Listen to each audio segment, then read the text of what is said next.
Welcome to Red Raider pregame show. We appreciate you being here with us.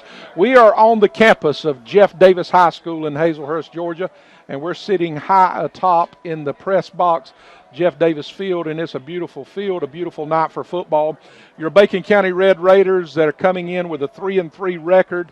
We are 1-2 in the region. Face Jeff Davis, a much improved team from last year, with a 4-2 record, but they too are 1-2 in the region. And tonight is a battle that's going to decide and go a long way in deciding how the playoff is going to play. Matt Peavy, the quarterback, is alongside of me tonight, and our eyes on the field, Mr. Shane Bennett, is with us. Matt, what you got? Well, right now we're going to go down to Shane Bennett, our eyes on the field, as he is with our old head ball coach, Coach Ken Kofer, and we're going to hear from him. Shane, talk to us, man. Hey, guys, I got Coach Kofer with me here. We're going to talk to him just saying, Coach, a big region game, and we keep saying that every week. It's a big region game, big region game. What's your thoughts coming in tonight? What do we got to do to win this football game? They're all big from here on out, and they were big to begin with. I'm nervous like I always am. I don't ever make any tell any stories about that. I hope the kids are ready. I'm kind of tired of trying to read them. You know, I can't read them. Every time I say something good, we don't play very well. I don't know how to read them. We've had a couple of physical days at practice Monday and Tuesday and got after it, and they enjoyed it. And I guess we'll see. Well, Coach, what's the key for us to look for tonight? If that's going right, we know we're doing what you want us to do. Just being physical. I got asked that early, and I probably should have said that. But physical is what we want to be tonight. You know, we still want to put up 40-plus. It's not we do that against anybody. We want to try to do that against anybody and keep the ball. No turnovers. Got to tackle well. Got to line up right on defense to their wing tee stuff that they're pretty dang good at and coached well at. And just flat get after their behind. It's going to be physical, and it's going to take a lot of heart to win this one. All right, Coach. Well, I know you get in the locker room. Good luck to you, and I'll see you at halftime, Coach. Yes, sir. And that is, you heard our old ball coach, Coach Ken Kofer, who we've been praying for this week. He's had a tough time off the field this week with some sickness, but he's out here fighting it like a champ. Biggest thing to take away from last week is we just did not play physical, and it won't work tonight. Well, that's exactly what Coach Kofer said, and you'll hear it in a minute, fans. You'll hear him talk on our pregame show, Coach's show, a little bit about the physical issue. And we've got to wrap up. This team is what he shared with me is Jeff Davis is very disciplined. They're going to come about and do their business, and it's going to be they're going to do what they do and say stop us if you can, and we're going to do what we do and say stop us if you can. And it's going to be the disciplined team that keeps its the team that keeps its lanes and reads its keys. That's going to be the team that wins tonight. That's right. We're so glad that you've joined us here. It's good to have the Rev back as we missed him last week. It's good to get that criminal Donnie Ellis out of here, Florida State fans. But this tonight's game, as we're following it, we're also going to be looking at Benedictine travels to Vidalia in a big region matchup. Groves goes to Long County, and Bryan County beat McIntosh 20-19 last night. I don't know. I really wasn't paying much attention. I was messing with some equipment if you mentioned our record and Jeff Davis's record, but tonight is a huge region ball game and a must-win for either team. Let me say a little bit about that game. I was actually watching it. It was on Channel 12 last night at cable, ATC cable, and McIntosh was behind the whole game, came back in and scored late with about a minute left. They were at home, and they went for a 2-point conversion as the score at the time was 20-19. They went for the win, and on a failed 2-point conversion with less than a minute or with about a minute left, Bryan County prevailed. And the surprise has to be in our region this year so far has to be Bryan County. Yeah, Bryan's big, physical, and fast. They got about 5 guys. Some other games that we're going to be paying attention to while ours is going on. PC travels, that's Pierce County, travels to Toombs County. That's Toombs County's homecoming. Good luck to the Dogs down there as they're going to be taking on the Bears. I think a Bear usually wins a match between the Dogs. Brooks is traveling to Fitzgerald in a big region matchup there. Valdosta at Colquitt, Ware at Effingham. Ware County coming off of a big loss. Coffee, Ware, and Glenn are all tied in that region. That's going to shake up fun there down in 5A. Coffee's at Brunswick tonight. Lee County travels to Lowndes County. Telfair at Atco and some single A action. And Turner at Clinch. Turner County demolished Charlton County earlier in the season in single A, so they appear to be the team to beat. If you're listening to us and you want to let your friends know, obviously you can turn that radio dial to 93.5 The Eagle. You can listen to us worldwide online at www.935theeagle.com or on your smartphone or iPad device of your choice. You can download the TuneIn Radio app. It's free of charge. Search the Eagle in Nichols, Georgia, and you can take us all over the United States and worldwide. Also, the NFHS network, our BCTV crew, you can go to the bcraiders.com, follow that link, and you can actually watch the game live, as we appreciate all our TV crew does there. You're listening to 93.5 The Eagle. We're going to take a quick break. When we come back, we're going to talk a little more football.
2015 high school football here in South Georgia. And can I tell you, I'm already beginning to get a little bit gloomy as I see these cool nights come. I can't wait for them, but it also means that high school football is starting to wane down, and it's been a great year, Matt. Or it means it's close to playoff time, which is a great time to be a part of a program here. They're standing here. We're about 12 minutes away from kickoff, and we're going to take a quick break and go back to the station as they play the national anthem, and they say a quick prayer, and then when we come back, we should be ready to roll until kickoff. You're listening to 93.5 The Eagle.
Everybody, as Jeff Davis Band exits the field, it's just about time for football. We've got 8 minutes and 14 seconds before kickoff, and things are beginning to get a little bit dicey around here. The excitement is in the air. It's electric, to say the least, as these two teams, we've not talked a lot about it, but this is the big rivalry. This is Bacon County. Jeff Davis is Bacon County's big rivalry, and right back at you from Jeff Davis to Bacon County. These teams played in 2004 for the state baseball championship, as if the rivalry was not intense enough. And since then, over the last 12 years, the rivalry has continued. Baseball, basketball, football, cheerleading, whatever.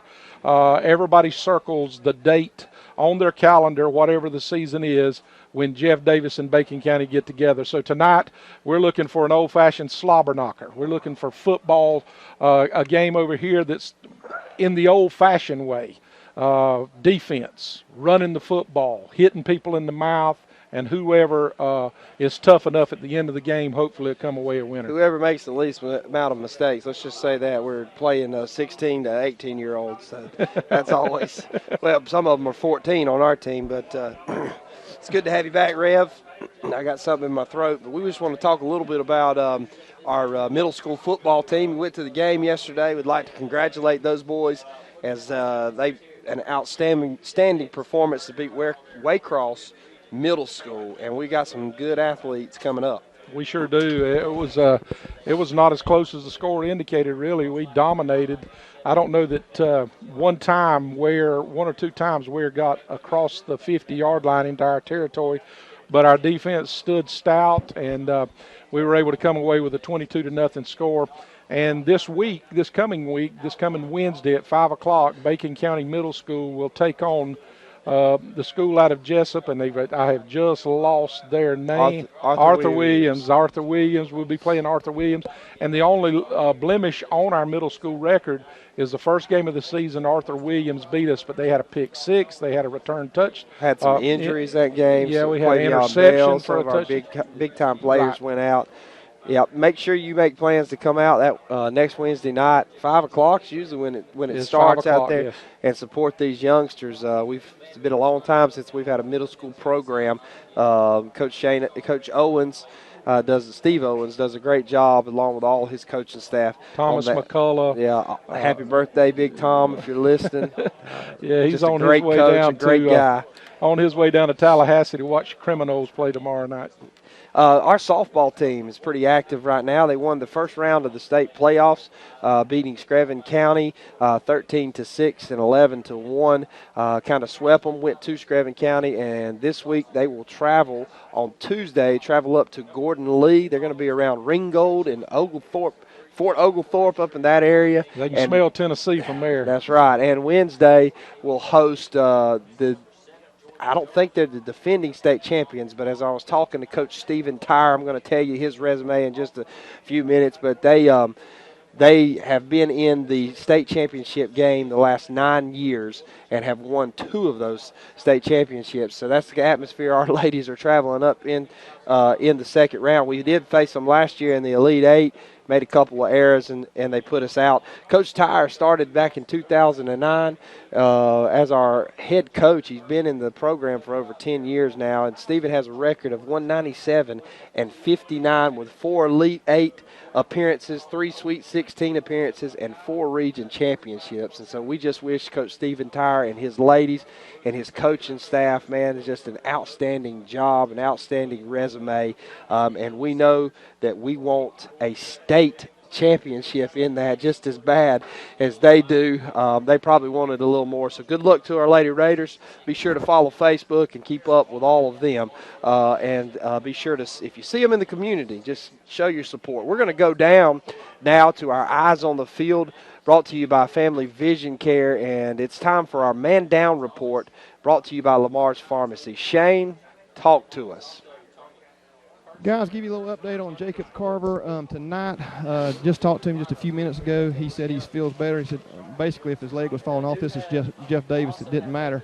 But just to look in his face, he looks a little better than he did last week. He just never looked like he was ready to play last week, just kind of still. But that was his first game in about a week and a half, 2 weeks as far as actually getting out there and playing. But the only other big injury we had was our head coach, Coach Kofer, this week had some heart problems, or he thought heart problems, and they took him in, did some stress tests on him, and everything seems to be okay. But just goes to show this high school football can be a big health risk. That's right.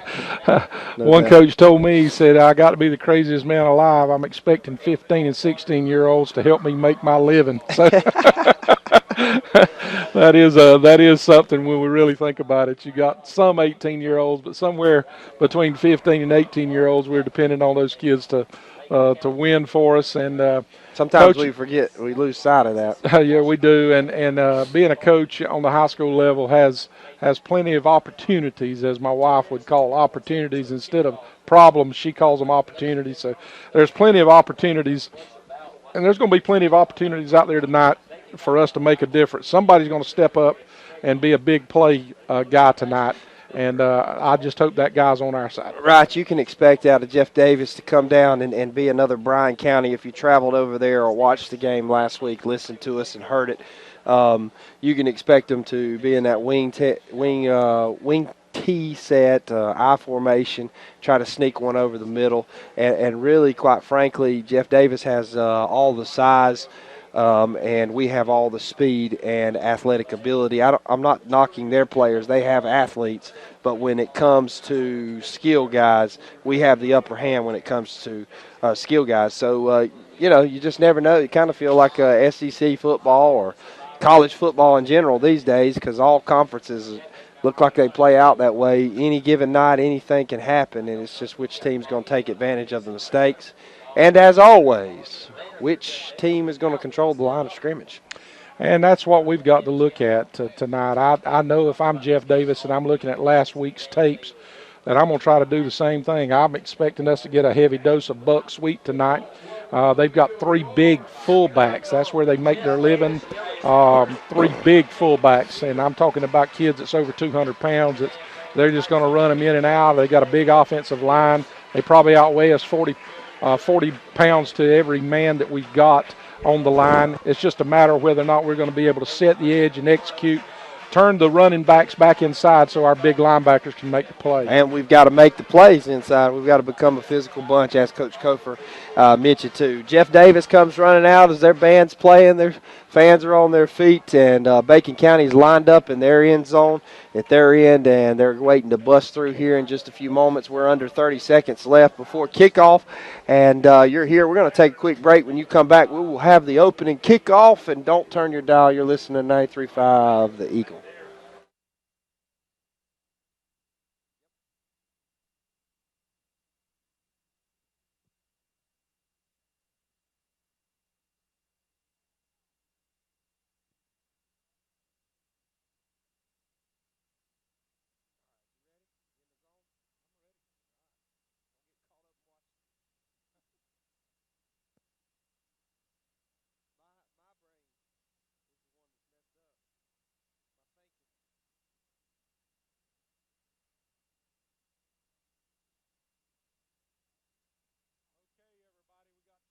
Showing on our clock, both teams have come out. Bacon County just got up from saying their prayer, and we're about to get it on. We have elected to receive the football tonight. I'm not sure if we won the toss or if Jeff Davis won the toss, but we will be receiving the football, which means Jeff Davis gets it in the second half. This kind of sounds like if we've got the opportunity to get the ball first, Coach Kofer wants to get it and set the tone early. Well, the best thing that Bacon County has, the best team that we put out on the field, is our offensive team. They play good. Our kids play both ways, but however, our offense averages 30 points a game coming into tonight.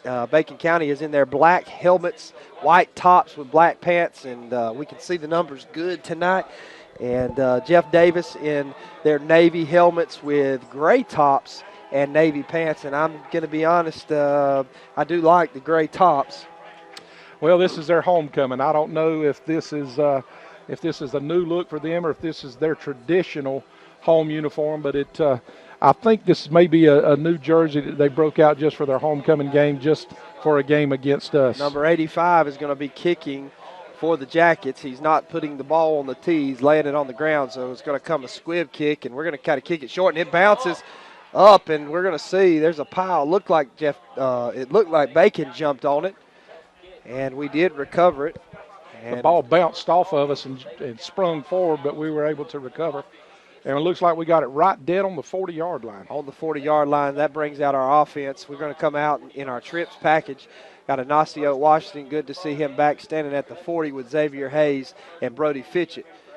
Aubrey Carter is in at quarterback, our senior quarterback, and it's good to see the Hoss Jacob Carver out there. Aubrey takes a snap, and he's going to put it in the belly and pull it and fall forward. for a gain of about 3 on the play. Maybe even 4 yards, Matt. Looks like maybe they spotted it, Close. so it's going to be 2nd and 6. That's a good down and distance right there for us. Macon County speeds it up and runs our offense. Aubrey still in the shotgun, trips to your right. He's going to take the snap, and this time he's going to hand it to Jake. No, he's going to pull it again and shoot up in the middle for a gain of 3. Close. 3rd down and about 2. Looks about right. And we're close to midfield here early on. We're going to rush to the line and speed it up, hurry it up. This time we are going to hand it to Jacob Carver. Nope, Aubrey's going to pull it again. I'm going to quit guessing, and that's going to be a big 1st down. Ball spotted at the 40-yard line. A great run by Aubrey Carter.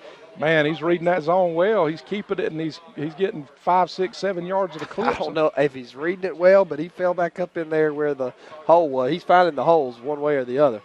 Looks like Jeff Davis is in a cover 2. And finally, we look over at the sideline to get our plays. And we spread out into our ace package. Jacob in the backfield still alongside Aubrey. He's barking the signals, calling it. He's standing at about the 55, and he takes the snap, and he's dropping straight back. Got plenty of time. Throws it across the middle, and it's picked. Oh, dropped.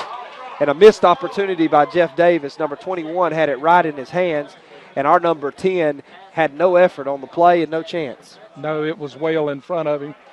But I think he missed the open route. The open route looked like it was Xavier Hayes running down the seam. Running down the seam is a safety, and you can expect them. They know that number 10 is our playmaker. We got an empty package.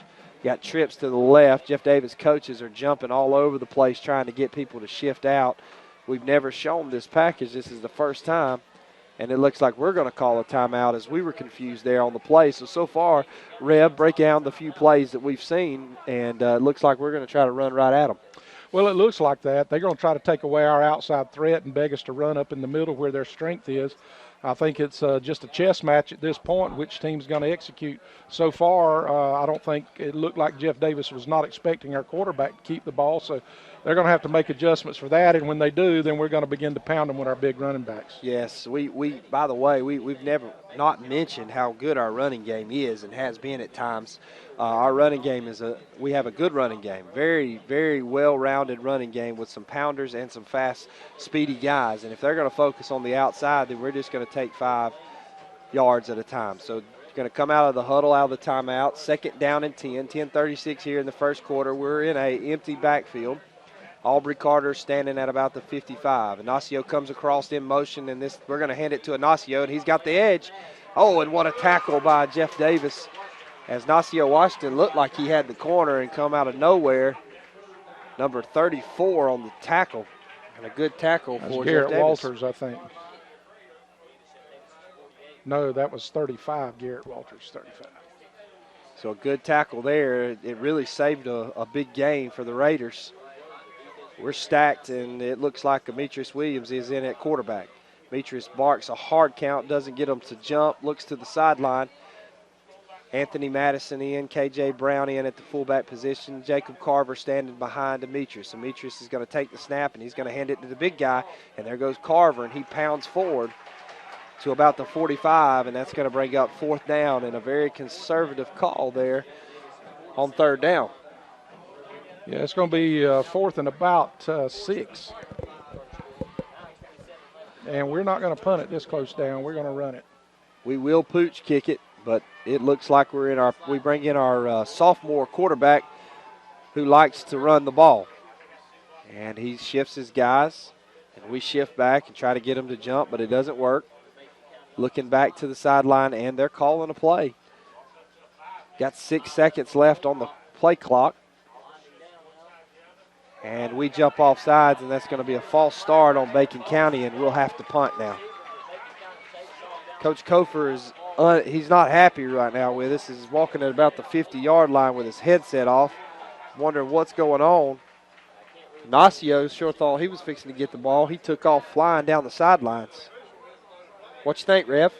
Well, missed opportunities. It looked like there was some confusion, maybe a little bit of confusion. But it's unbelievable that a wide receiver jump off. All he's got to do is look at the ball.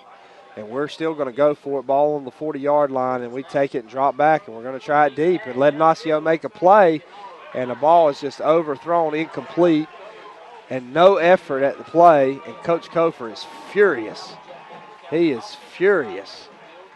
And he's talking our quarterback pretty heavy right now. Now, you got to remember when you put a sophomore in there in a situation like that, you cannot get too upset when he acts like a sophomore. Yeah. What he was saying on that play is we went to the short side of the field, and we had the wide side of the field single coverage down here and had more of an opportunity and room to move, I believe. I don't know if you've seen what I seen. Well, I did too, and that was actually throwing to Legondrick out wide, I think. Ignacio was down here at the bottom on the wide side. Wing T formation for Jeff Davis. They're going to take it and hand it, and he is met and just drilled and demolished. So the first play for our defense, we show the physicality that Coach Kofer was talking about they worked on this week. Good play. Looks who, Akeem Peterson. Looks like we got him anchoring the defensive line. That's a good move. That's an early move. He's a big boy. Thing about Akeem is can he hold out? He plays both ways. They handed the ball to Garrett Walters, who is a big-time senior and a great athlete and fullback for Jeff Davis. It's going to be second down and about 12. They're in a wing T formation. They're going to shift it, and they're going to try to get out wide. They hand it number 21, and I don't know. He falls forward for about one. We had him, maybe we lost two. him. Yeah. Quick little guy, number 21, Alex Sanders. He's a sophomore there. They ran a little jet sweep, and that's going to bring up third down and long. And that's one thing Jeff Davis can't afford to do in this kind of offense is get down in third down and long. You know, I've looked at their quarterback, though, in warm-ups. He's got a really, really good arm. Oh, man, he throws 90-something in baseball. He's their star pitcher. I actually think they could probably throw the ball a little bit more than they do, but I don't know what kind of athletes they have out wide. So it's a big third down early on for the Raiders. 8:08 left, and they're going to hand it inside, and that's going to be short and probably bring up a punt because it's going to be fourth down and about 5. 0-0 is your score. Bacon County opened up the game with a drive and was able, and we got somebody down. Is that Akeem? Yes. Big Akeem Peterson down. He's getting up and he's sitting down, but Bacon County was unable to drive the field and score, and it looks like Jeff Davis is about to punt it away to us. You're listening to 93.5 The Eagle.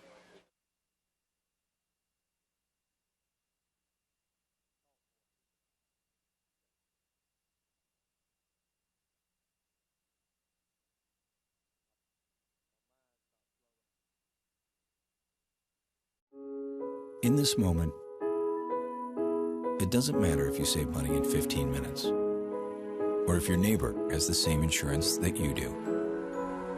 What matters right now is the quality of your independent insurance agent and the company that stands behind them. Auto Owners Insurance. Bennett Bennett & Johnson Insurance Agency in Alma is your local independent auto owners insurance agency.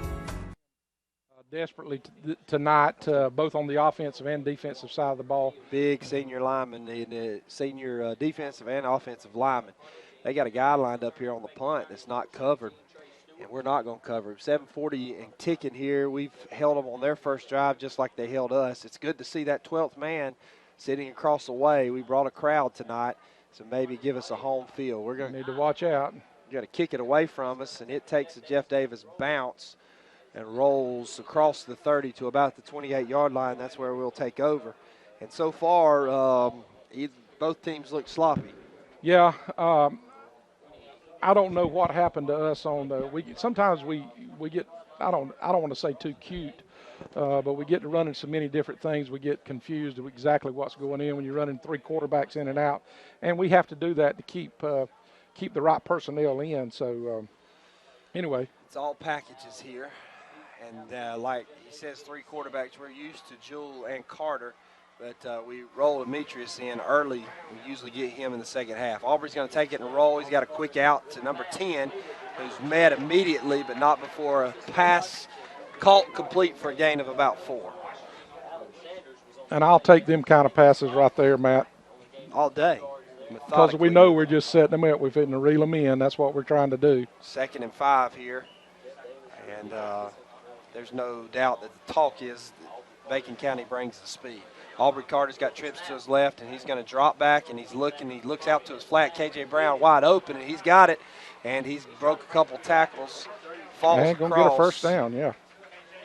Good play, good check down by Aubrey. Close to the 40. That was a good check down as Aubrey went through his progressions and had KJ standing wide open. That'll stretch those linebackers out and open up something over the middle. That's why it's important that quarterbacks go through their progressions early and take what the defense gives you. Aubrey's going to shift his trips over to the right now. KJ Brown in the backfield. And he's going to throw a quick screen out to Demetrius Williams, which is our Hoss. And Demetrius gets the sideline. There's that speed across the 45 and out of bounds, close to another Raiders first down. And there you go. We're starting to move a little bit, and you've seen the speed right there from Demetrius. There you go, and that's what we're going to have. Demetrius, what have you named him? The Punisher. Punisher. He runs hard when he's got the ball in his hand, and he delivers a lick, whether he's got it in his hand or whether He's been kind of quiet the last couple of weeks, so we're going to look for him. You got to watch that Brody Fitchett. Trips to the left, and this time we're going to hand it to K.J. Brown up the middle, and he's dragging folks, and they bring him down, but not before he crosses the 47-yard line, 48-yard line, and that's going to be a Bacon County first down. Looks like it is. We are just inside the 50-yard line, just inside our own territory. Like you said, about the 49-yard line. I think if you're Jeff Davis, you feel pretty good, even though you're moving it, because you're making us go outside of the pocket, and we're not pounding it down the middle of their defense. And eventually that outside gets tiring. We got doubles to the top and bottom. Aubrey high snap. He takes it, and he pulls it, and he shoots up for a gain of 3 or 4. And so far, Aubrey's been our most consistent runner tonight. Well, that was a good play by Aubrey right there, because that was a bad snap, and he had to grab it, and he made something out of nothing. 6:29 here. The Raiders are across midfield for the second time. And Aubrey fakes it again, and he jumps and dives forward. They're going to mark him across the 40, and a Raiders first down. First down. I can tell you there's one guy on the field right now that's hungry for a win, and that's our senior quarterback, Aubrey Carter. He didn't come over here to lose tonight. No, he got hit after a gain of about 5 and dove for 2 yards. He's about 6'1", close to 6'2", is what he stands. And we're trying to get lined up. We've got doubles to the top and to the bottom. Aubrey takes the snap, and he pulls it again. He gets the corner. A great block by Brody Fitchett, and another block by our wide receiver, and a gain of 8. Good execution. You got it. You nailed it by our wide receivers. We had 2, Brody Fitchett and Legondrick Snell. Both of them came in and blocked their men, which allowed Aubrey to get 8 yards. And that was a good, like you said, so far on this drive, we've looked like a different team. 5:46 and ticking still here in the first quarter. Ball's on the 32-yard line. Bacon County is driving. It's 0-0 here in Jeff Davis. Wesley Cothran's checked in at tailback. We got trips to the top, and we're going to go deep to Ignacio and try to get it to him, and he catches it. Touchdown. And there's no flags on the play, as he might have got away with a push-off, but we've got a touchdown here early, and what a pass by Aubrey Carter. That was beautiful. What you think about the push-off? That was even more beautiful.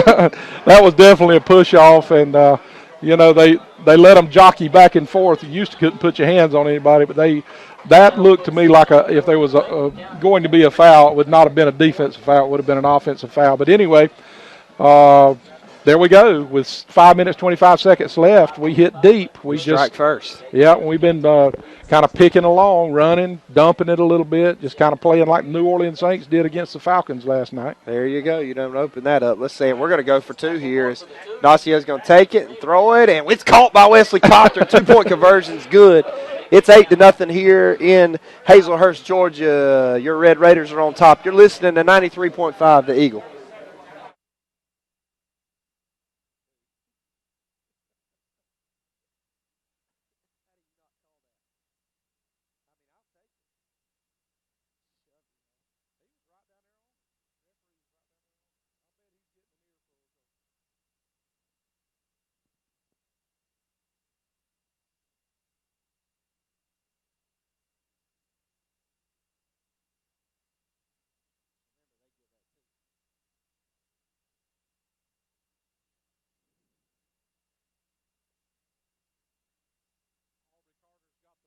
He's setting it down on the 40-yard line. Looks like he's going to kick off. He's been kicking off all year. You just don't never know what you're going to get on one of our kickoffs. Sometimes we pooch it. Sometimes we try to go deep. Sometimes we squib it up the middle. I really don't know what we're going to try to do here. It's always an adventure when it comes to our kickoffs. When it comes to our special teams, period, it's always an adventure. Like you said, the ball's at the 40, and Aubrey is going to pooch it. And he's going to actually try to kick it as deep as he can. Garrett Walters touches it, and then number 21 picks it up. And they say he's going to step out of bounds. And evidently his back foot stepped out of bounds when he tried to pick it up. When he picked it up or touched it or something. But however, that's where they'll take over at the 16, 17-yard line. Jeff Davis will come out in that wing T package. And I can promise you there's probably one thing that will not happen tonight, that Jeff Davis will not be able to establish the buck sweep because last week we could not stop the buck sweep at all. And we couldn't stop it at all. Good to see Akeem Peterson back out there. I don't know if he got chop block or if he got rolled. I didn't see what happened, but sometimes in that interior line, it's really, really easy to get rolled up on. And so here we go. We've got a wing T formation, double wings. They're going to take it, and they're going to hand it to Garrett, he's crossed the 25, the 30, and he's rumbling down, and he's a hard man to take down. He's a big old fullback.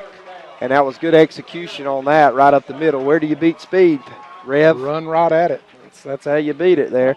And that's exactly what they did. They sent a man in motion and handed it underneath to Garrett Walters, who's going to have some big yardage. He's their hoss. They're back at the line, double wing formation for Jeff Davis, number 7 under center. And he takes the snap, and he's going to hand it to Walters again, who's got a head of steam. This time only a gain of about 4 before he's met by K.J. Brown and some other Raiders down there on that line. We can't lose our intensity. That's part of being physical, is not losing the intensity that you have. They're going to come back to the line, double wing still, number 21, and I don't know if that's 34 as their wing backs. Boy, we just had movement down here. They didn't call it. They've missed a couple already. Give us a push off. They hand it to Garrett. He's met in the backfield. Good luck with that, big man. And the whole team took him down on that play. I think everybody in the stadium knew what was fixing to come there. It's apparent just watching Twitter and Facebook over the last couple of weeks. He's going to touch the ball about 20, 25 times today, even more than that. They like to run him. Number 22 is coming in. They're going to give Garrett a breather. He's got some equipment issues. It looks like his helmet, maybe he's just coming off to get some water there. Don't be surprised to see a little bit of play action right here. Like you mentioned, the quarterback can throw it. It's can they catch it? Clinch County up 14-0 early on Turner County. We're going to be watching that game. Wow. Big third down and about 6 for the Raiders. And we're bringing everybody. And the quarterback pulls it, and he's got across the 50, and a bad missed tackle there by the Raiders, and we drag him down at a 35-yard line. And a little play action, just not a pass. Yeah. A little fake to the fullback and around the corner, the option. And a big play. That's the first time we've seen it.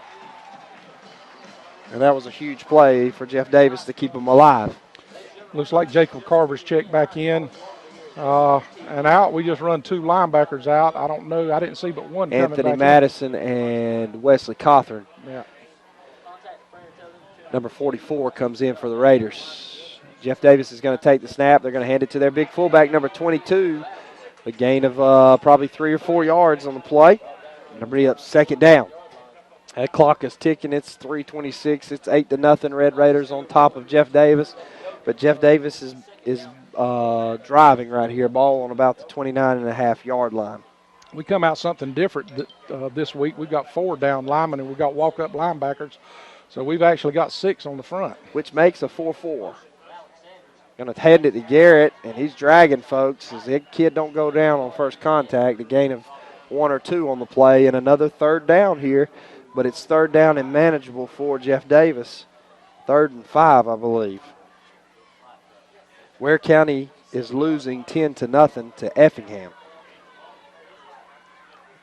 Ware's wheels are falling off, it appears. It's early. Here it's a big third down and 4 for Jeff Davis, and they're going to hand it to Garrett. And, we got whistles and we got flags. Usually with whistles, it looks like it's going to be maybe a false start or an offsides. Did you see anything? I didn't see it. It looks like they're lining up to walk it backwards against Jeff Davis. I don't know if that's the case or what they're doing. We're going to see what they're discussing it here. However, it's 2:23, 8-0. The Red Raiders on top of Jeff Davis. Offsides. It was offsides on the defense, and that'll be a first down for the Jackets. Be a first down for the Jackets. How much does playing both ways hurt you as a team? Well, it does later on in the game, no doubt about it. But they are 16, 17-year-old kids, so I always like playing both ways. But I will tell you, on real human nights, it's rough. Yeah. Number 7's under center, and he's going to hand it to Walter, and he's met by number 44, but he falls forward. Man, what a lick. Sure was. That was a big old lick by our kid. Was that 44? It looked like Ametris got up, and he was kind of flexing his muscles a little bit. 44 may have looked like he got it, but it may have been Ametris that brought the wood on that one. We are stacking that box. I mean, we've got 10 people in the box. And they look to the sideline, and it's 2nd down and 7 here. We can't give up the inside on our defensive backs out here. We cannot. They're going to take it and hand it to number 35. Again, quarterback falls down. He tries to cut and reverse field, and he loses yardage, and we rip his helmet off. And it's going to be tough sledding for that young man all night, but he's done a pretty good job pounding it in there. Well, they're going to have to throw the ball if they plan to do anything. That was a loss of what? A big loss there. 4 yards? Jacob Carver was in the backfield along with everybody else. And that is the thing about playing a one-dimensional team. I mean, we've got 9 people in the box, 1 safety in the middle of the field, and then the cornerbacks one-on-one. That's what Alabama done to Georgia the other day. It works. It works. So another big 3rd down. Last time the Raiders had this 3rd down, we let the quarterback get outside the pocket, and he can run a little bit. Good-looking athlete. We're under a minute here. It's 8-0. Jeff Davis is knocking. They're going to take it, and this time they're going to run the same exact thing, but this time we're ready for it. Good play by our safety. We're hollering. Trey Stewart. We're hollering pitch it up here, which it was an option play, and if he pitches it, he probably does walk in. But that brings up 4th down, and let's see what Jeff Davis elects to do. When you're in this area, you're not punting it. You're either going for it or you're kicking it. Or you're kicking it.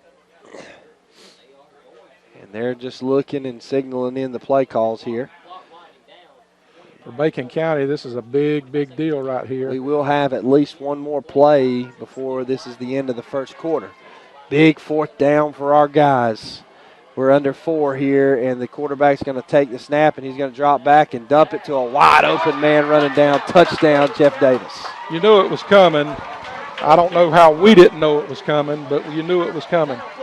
Just like that, it's 8-6, and let's see what Jeff Davis tries to do as far as an extra point's concerned. Bringing on the kicker, the place kicker, but that doesn't mean that they're going to kick it, so we'll see what they choose to do. That's got to be the kicker because of the shoes, even though he's spread out wide. Yeah, the yellow shoes. Yellow and orange shoes. It's 8-6 right here. With 9 seconds left to go, Jeff Davis just drove down the field. Really a couple of big plays. We helped him with an offside penalty on 3rd down and 5. Give up a big outside run, and then obviously blew coverage on that touchdown pass, and they're going to attempt the extra point.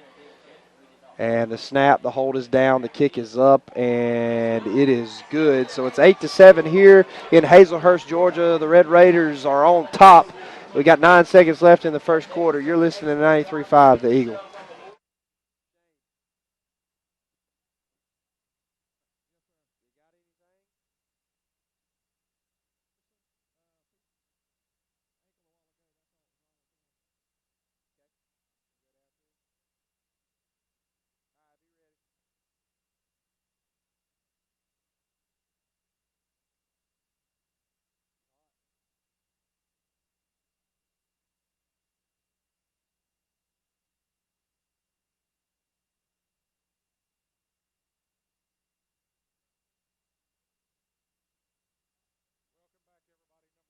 Five for Jeff Davis. We don't have his, yes we do, Jose Gonzalez. He is the kicker, and the last time he just set it on the field and kicked it, and almost to a good result. I don't expect him to do anything different here. They're not going to try to let the ball go deep to us because of the speed that we have. So they're going to make our up guys make a play. And it bounced off our chest last time. If it does it this time and they recover, it could lead to something ugly. It's 8-7. They're going to try to squib it, and we let it go, and we finally fall on it at about the 36-yard line, and that's where it'll be marked. And Ron that's where Johnson falls on it. Ron's a senior wide receiver, been in the program all 4 years. He's paid his dues, and a great job. Smart play there. We're going to go down to our Family Vision Care Eyes on the Field. Shane, update us on Akeem Peterson. Yeah, guys, nothing serious. He got hit in the shin, then went down and got hit and then rolled his ankle at the same time. But talked to coaches and him, he seems fine. Just a little update on the offense. Coach Kay told me before the game they were going to get back to basics here and do what we do best. He felt like we kind of got away from that, just get back to some old-fashioned Red Raider football, and so far that's what he's done. And it's worked. And Jules in at quarterback, going to hand it to Wesley Cothran, who gets a hole, and he breaks free close to about the 48-yard line, and a first down for the Raiders. Old-fashioned football is what it was. Yeah, that looked good. Wesley Cothran looked good busting through the hole. People don't know this, but our fastest player on the team, in-line running, is Wesley Cothran, junior tailback. Jewel takes the snap here, and he's going to hand it to number 32, and that time nowhere to go as they blitzed and timed the count. They timed it perfectly on the play and knocked us for a loss. 2nd down and 3. And we got zeros. That's the end of the first quarter. Your Bacon County Red Raiders are leading 8-7. We'll be back in just a moment. You're listening to 93.5 The Eagle. In this moment, it doesn't matter if you save money in 15 minutes. It doesn't matter if your neighbor has the same insurance that you do. What matters right now is the quality of your independent insurance agent. Glad you're okay, Sarah. We'll take care of everything. And the company that stands behind them. Thanks so much for your help. No problem. Auto Owners Insurance. Bennett Bennett and Johnson Insurance Agency in Alma is your local independent auto owners insurance agency.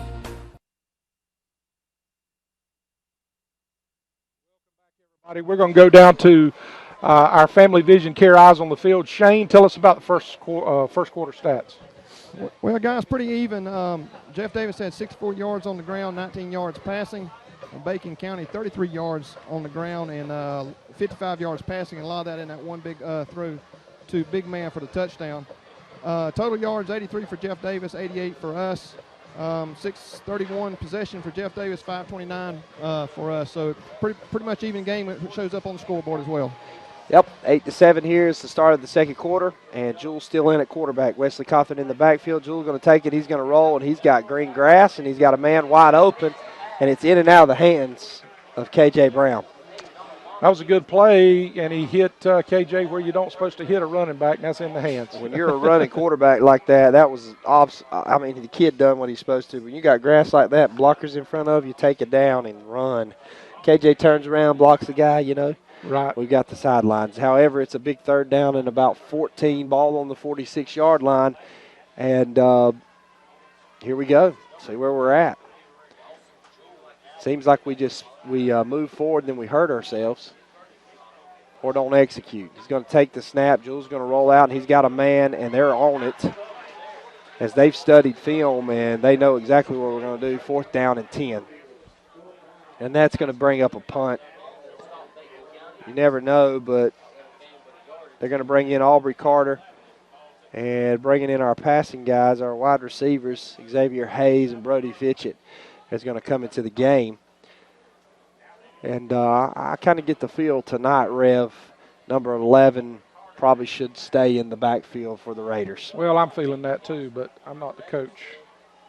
And we're not knocking Coach. Coach Kofer's done a great job all year. He's going to take it in a pooch kick. Great and kick. There's nobody back there, and that ball's going to roll across the 10, the 5. Nope, down at the 10-yard line. And that's where he'll take over, and that's a good strategy there. That's and one of the best plays of the game there. So far, so good. When you're that close, you heard our stats, 11-19 here in the second quarter, 8-7, and it's just right there at it. Time of possession, score, plays, yardage, everything. That could come up huge. Well, we're going to see what kind of sustained drive. This is going to be, they're 90 yards away, a little over 90 yards, 90, yep, right at 90 yards away. Looks like they've got them down on the 10-yard line. Colquitt County 14, Valdosta nothing. Cook County 21, Applin nothing. Berrien County 7, Thomasville 7. Jeff Davis under center and going to send a man in motion. They're going to hand it to their fullback who's got a hole, and he runs over a guy, and he's across, gain of 5. Jacob Carver, you can see there, him kind of favoring his ankles there as he didn't pound up in there like a healthy Jacob would. It's going to be 2nd down and 6. They're actually marking 2nd and 5. I've been off all night long. Double wing set for Jeff Davis, Yellow Jackets. Going to send a man in motion, and this time they're going to hand a speed up, and he's got the corner. And he's across the 30 to 35, and he runs out of bounds at about the 40-yard line, and 1st down for Jeff Davis. They're just going to be meticulous. That's this wing tee for you. You knew that buck sweep was coming sooner or later.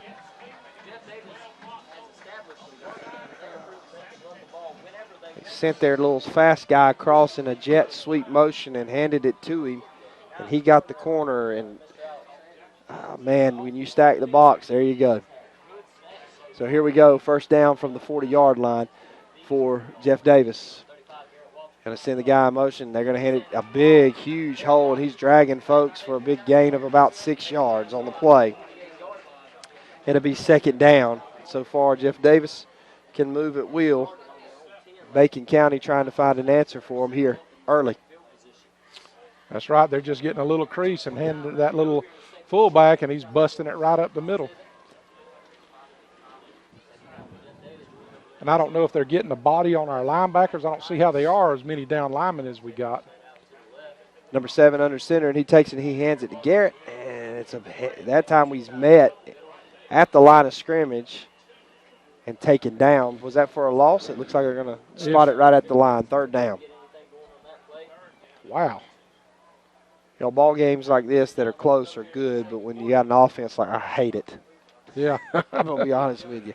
Puts you to sleep. Puts you to sleep. It puts the defense to sleep, too. That's why you're able to hit the big one. It has early. 3rd down and 2, and we need to hold here. Come on, Raiders, let's go. They're going to send it in motion, hand it. We were in the backfield, but he is close. They're going to see where he gets the spot. That's an awful good spot, and that is going to be a 1st down. He definitely got the right foot instead of the left foot spot on that play. We were in the backfield, but we're unable to make the tackle on the play. Sorry for all this dead space. We're getting caught up in watching the game. I'm trying to figure out. Myself, too. Trying to figure out what's going on with the equipment issue down there. Double wing set. Ball's across the 50 now on about the 48-yard line for the Yellow Jackets. They take it, and they're going to hand it to their fullback, and he's got a hole. And a big gain. They're just going to execute. They got that big offensive line, just going to make some creases. And we're going to have to field. That's going to be tough. They're outweighing us, like I said, about 20 pounds a man. Ware County scores, makes it 7-10. Effingham on top. Irwin County 14, the Bulldogs nothing. Thank you for joining us. We appreciate you listening. And hope that we come away with a victory tonight as we're trying to bounce back from last week. Jeff Davis is under 4. They're going to have to call a timeout because they can't get the call in. So we're going to take a timeout with them. You're listening to 93.5 The Eagle.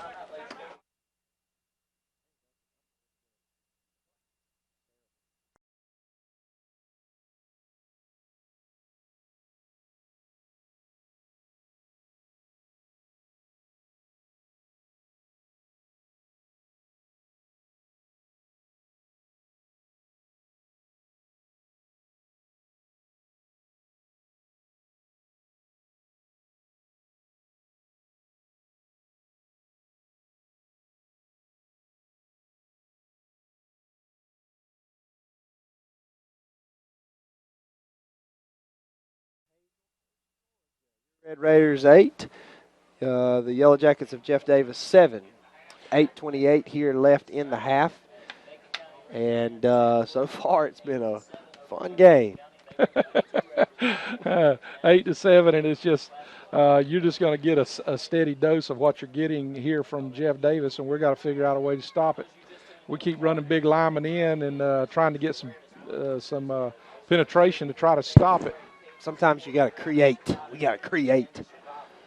And so they're going to come out from their timeout. They were having trouble getting the play in. They should be ready. This time they're going to take it and hand it to number 21. He's going to get the corner. And there he goes across the 40, and we've not had an answer for that. First down in a big game, 34, Jeff Davis. And Jacob Carver gets up limping. He's done. He's not going to be able to play. He's tried. I don't know how much he's going to be able to do tonight. He's he's tried. But his wheels is just not going to let him do a lot, I'll be honest with you. And so the referee is going to call a timeout to get Jacob off the field, and there comes in Wesley Cawthorn, as our big guy just can't seem to get right. He can't seem to be healthy. Yep, he's battled it his whole career, been able to play with it. But when those Achilles and those ankles go down, it's hard to keep going. 8:20 here in the second quarter. It's 8-7, and I'm telling you, so far the outside play we've not been able to stop, which brings me chills and makes me shiver remembering of last week. They're going to take it and hand it number 32, 22, and he falls forward for a gain of 2 or 3. Well, that's the best. That's the biggest stop that we've had, or the best stop we've had on first down since they began this drive. Big Andrew Bloodsworth, Jesus Brown, a couple of young guys that are playing down there for us. Looks like Cook County is up 21-0 on Appling County. Jeff Davis in a double wing. Applin's had a tough year. They're going to hand it to Garrett. He falls behind his big old blockers, and he's going to be close, just shy of a first down, and bring up a big third down. And can we stop them? Last 2 third downs, they've went outside. 3rd and 3 is their best friend, and I can tell you they got 2 downs right here. They're going to go 2 downs to get in. Last time we had them, it was 4th down, I think, in about 7, and they threw a touchdown pass. So they will take the whole quarter and score if we let them. And this time they're going to roll it, and there's no pitch. Great play. No pitch on the play by the Demetrius quarterback. Williams. And finally a little bit of life and a huge loss. And I don't know if they don't work on pitching, but that young man pitches and he walks in the end zone. There's nobody out there. Well, Demetrius is so quick. When the quarterback looked up, he was standing there. So it was a really, really good defensive play. And our senior, Demetrius Williams, the Punisher, comes through for us. Comes through. So this clock's just ticking down, and I'm ready to get the ball back. Our safety has got to stay. He's got to quit worrying about guns up, and he's got to watch his play. They're going to try to get us to jump here to bring it back a little bit closer. We need to be disciplined. Actually, they don't. And they go to that outside, and he gets the corner. And I don't know if we knocked him out of bounds or not. Did he get a first down? You've got to be kidding me. He got a first down. He tippy-toed down. You've got to be kidding me. Nope. You know it's coming, and you can't stop it. That is unbelievable. Let's go, guys. We had guys out there this time just getting blocked. Going to buzz down to Shane and tell him what's going on. You can holla at our coaches. Wow. Sometimes it's obvious we struggle with that outside edge. We just can't set the edge on it as a defense right now. Something we didn't struggle with earlier in the year, but we have the last 2 games. First down and 10 here. Ball on the 25. Huge play. And we had them. It's been 3rd down and long all night for Jeff Davis, and they've got it. They handed up the middle and nothing going for that young man. It's going to be big if we can stop them down here. We got to. But they got some stuff. The good thing about running the type offense they do is they just lull you to sleep, and then all of a sudden they dump it to a tight end or to a wing back, and we're just not ready. We're looking for the ball to pop out of the middle, and all of a sudden they run past us, and when they do, it's 6 points. They're looking to the sideline. Quarterback number 7 looking to the sideline to get the call. Double wing set. 22 still in at the fullback position. Going to take the ball, and they're going to hand it to 21, try to get the edge. This time, K.J. Brown breaks free. That's where a linebacker supposed to feel. They hear us up here in the booth, and the linebackers feel, and it's 3rd down and long, which has not been our best friend all night long.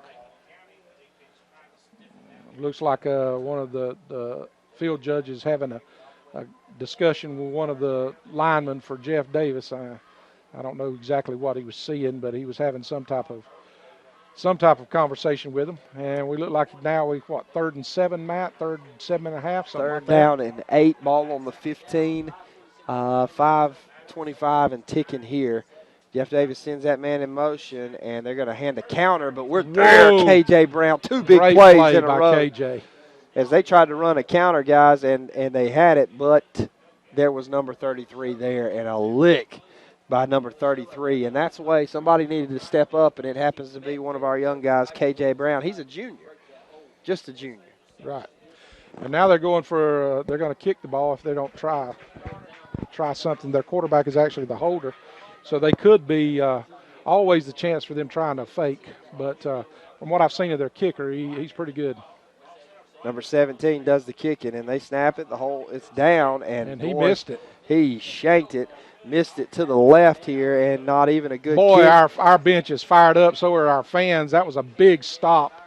K.J. Brown, my hat's off to you, my young friend. That's the way to rise up and play linebacker. Outstanding play. Yeah, Finally needed something.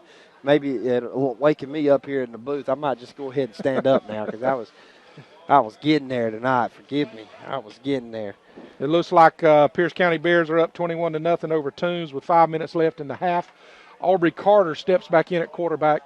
We got trips up to the right, and Aubrey going to take it and throw a quick screen out to Brody Fitchett. And you got to watch him.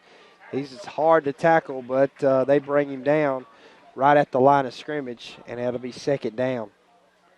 He made the first guy miss, but just couldn't hold on. Yep. So we're going to bring trips. We're going to switch it over to the left, and we're trying to get that matchup. And this time, single safety in the middle of the field. Really, actually looks like cover 2, doesn't it? They do. They're playing over to this side. He's going to. Man, we got a single. Aubrey takes it, and he fakes it, and he holds it, and he's been our best runner so far. And I don't know if he should have pulled that one. No, it looked like he was wide open coming through there. Man, he had a hole. Wesley Cothran could have shot through that hole.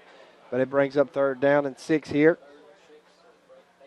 Our view's a little bit different than that view down on the field. Yeah, you can see it from up here a lot better. You get to see it develop, and number 52 goes limping off, brings in Jesus.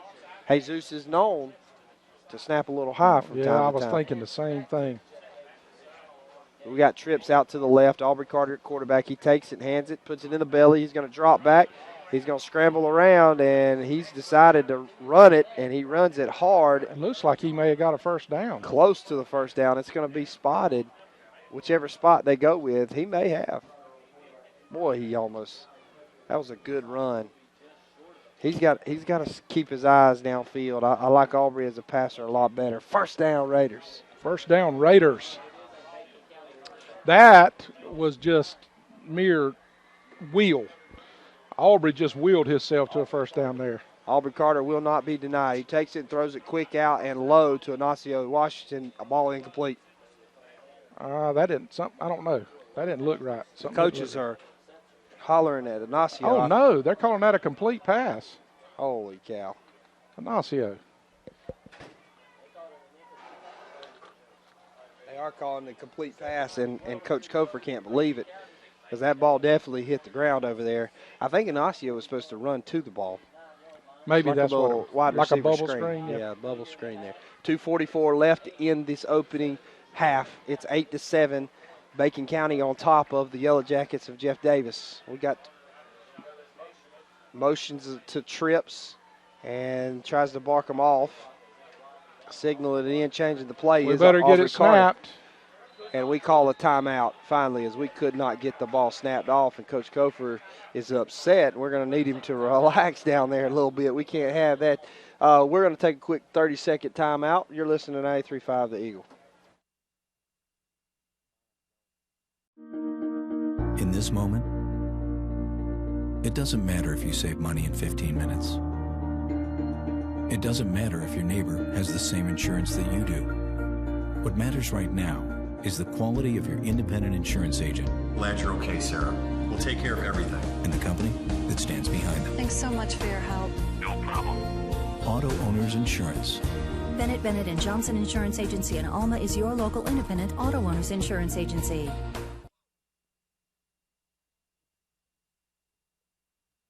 Welcome back, everybody. Both teams are still huddled up for the timeout. Macon County breaks the huddle, and now looks like the side judge is calling Jeff Davis to break their huddle, and it's a big play now. We've got what just happened? They must have penalized us. They must have penalized us for a delay of game. And Coach Kofer's out here talking about it. Yep, it's going to take a few moments because Kofer's not going to quit till he arguing his case for a while. And that's exactly what it looks like. It looks like they're saying we didn't get the timeout in time. Coach Bud Drew's coming up. And he's giving a call. Coach Drew is. Coach Drew? Yeah, Bud Drew's is the field judge, the back judge on the other side of the field. I can tell the way he run up there. I played softball with him for years. And he is saying we got the timeout, so he's bringing it buddy. back. Oh, Bud Drew. It's good to see him out there. Yeah. 2:21 here left in the second quarter in the opening half. It's 8-7. Macon County on top. And they're waving it out. It's third down and it's second, 12. Second and 12. Second down, and they motion Xavier Hayes across the formation. Aubrey's going to roll to his left, throw it over, a good pass. Great pass. And Demetrius catches it and steps out of bounds at the 35. And we get back 7 yards, and it's going to be 3rd and 5, a little bit more manageable. 2 minutes and 17 seconds left. We still got time. That was a good pass by Aubrey's. He dumped it over their guy in the flats, really. Actually, that was a great pass. Wouldn't you say, quarterback? Yeah. He dumped it over their guy in the flats. Running to his off tan. He was rolling to his left. He's right-handed. Brings him and Aubrey's going to roll to his right. He's got a man open. He throws it. Xavier It's caught. Hayes. Xavier Hayes runs a guy over at the 50-yard line, and they're ready to go. Let's go, baby. Let's go. They got it rolling now. I can tell you this. If everybody will get on the page of number 11 and play at his intensity right now, I agree with you blow him out of the 100% on stadium. that. He come to play tonight. He sure did. We got trips out to the left. Ball spotted at the 50, and we're almost under 2 minutes here in the opening half. He drops straight back, and he's going to look down. He's got him in double coverage, and he splits it. A catch. What a catch by Williams. No, I'm sorry, Washington. I can't say Ignacio Washington. You knew it was coming. How about the throw? He split the defender. What a I don't know throw. how many of you understand football, but you got to cover two. You got a safety and a defensive back that's covering him, and you got to throw it in the seam, and it was a perfect pass in between the two defenders. Good coverage by the defenders, Yeah, too, but he and just Ignacio- took the ball away. But Ignacio made a great catch. You called it earlier. He's going to be the difference, and we're going to bring in that horseman package with Demetrius Williams standing back at quarterback. And he's going to take the snap, and he's got a hole or two, broken There goes tackle, Demetrius. and they throw a flag where it's around Holden. Yeah. And Demetrius crossed the 5, but that's probably going to back us up. We're going to see, wait for it, under 2 minutes here in the opening half. Macon County, if you just turned in, just had a big pass, really 2 big passes is the difference in the game so far. And they did call holding on the Raiders. Timely call from the officials. Yeah, he's been wanting to call it all night. It's been a good, clean, called game. They've done a great job. I really appreciate what happened a while ago on that delay call. Another referee that knew that the timeout was being called come and corrected the white hat that was maybe not able to see it.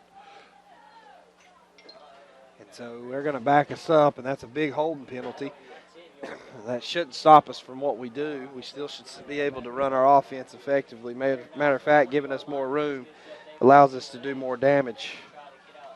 Coffey's up 7-0 over Brunswick, and Ware County has come back to go on top of Effingham 13-10. Just a few scores. Demetrius staying in at quarterback, and we shift to the horseman package. It would be horseman left if you're looking at it. And he's going to roll, and he's going to look to throw, and he sticks it. He's got a man wide open. Touchdown! Great play. Great No flags pass. on the play. Good job of Demetrius Awesome Williams. job, and a great job by our coaching staff I'll right have to there. give them a hands 'Cause up on that one. if you're watching, they ran their little out route, and the first guy that we usually throw to, the linebacker come to, but it was the second guy, the tight end, the second fullback that slipped through on the same route, just 10 yards Very deeper. good play design and very good execution. You can't ask for any better than that. And we're going to go down to our Family Vision Care Eyes on the Field if Shane can hear us and give him a second to get ready. Shane, how does it feel down on the sidelines right now?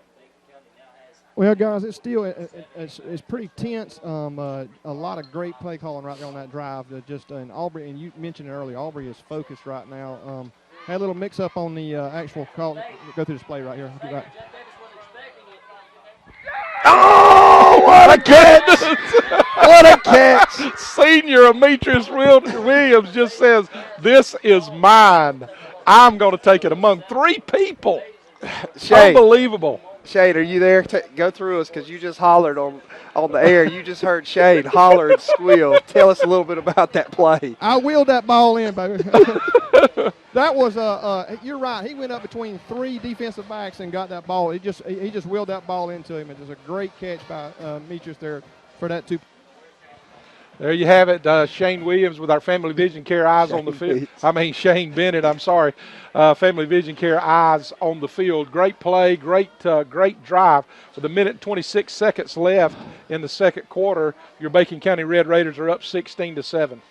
Yep, and it's good to see. Our offense is flowing. Like Shane said, like we've said, Aubrey Carter came to play tonight, and he has led his team as a senior quarterback should. Now, the question is, can we stop Jeff Davis? Because up until just a few minutes ago, they have drove the field. They went 80-something yards before we stopped them.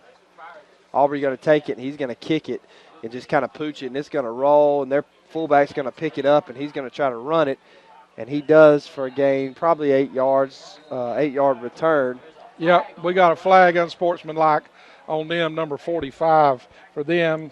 Little extracurricular activity. It wasn't bad, but it was after the play. Right number in front 45, of the officials. Carson Brinkley. Yeah, they pushed our guy down in the back. They pushed the big old guy, number 22, down in the back. What does he weigh, $120? Yeah. We're just having a little fun. Relax, Mom. Our 12th man has showed up tonight, and not only that, but our quarterback and our offense has showed up as well. Now it's time for our defense to check in. And all in all, the defense has played pretty good. We're just having trouble with they bang, bang, bang up the middle, just push, push, push, and then all of a sudden they'll spring one wide. And the quarterback has done it by keeping it on occasion. He is an X factor that we better be careful because that's a good athlete right there, their quarterback. Very good athlete, and if he ever learns to pitch that ball tonight, they're going to be starting up the band or whatever they do. They don't do a cannon here, do they? I'm not sure. I don't know. I've never seen many scores here at Jeff Davis. Brantley County's up against Tatnall 21-14. I want to thank my buddy Les Evans, who stays there and listens to radio programs and texts us in with the scores. Big help, friend. Thanks. Jeff Davis is going to take it. They're going to try to go right outside, but there we go. KJ Brown. Is that KJ Brown? Is that KJ? Nope, that's Anthony Madison. It looks like we found a little passion from our linebacker spot. Anthony Madison comes from backside and runs number 21 down, and that's going to get that clock to rolling. And they've got to go the length of the field here if they want to score before half. 16-7, Bacon County on top. Two-point conversions have been converted for Bacon County, and we're under a minute ref, and we don't need to give up a big play right here. No, we need to play between the 20s right here. That's what we're going to do. And with an offense like this, if you can play within, keep them within the 20s, in the end, the big stats, how many yards rushing and all that doesn't mean anything. It's what happens on the scoreboard. So we just need to let them play. And looks like they're going to. They handed that ball to Garrett on that play, and there was no gain as we met him in the backfield. And did we take a timeout or they take a timeout? I'm not sure. I think we took a timeout. Maybe we're going to try to get the ball back and score quick. You're listening to 93.5 The Eagle.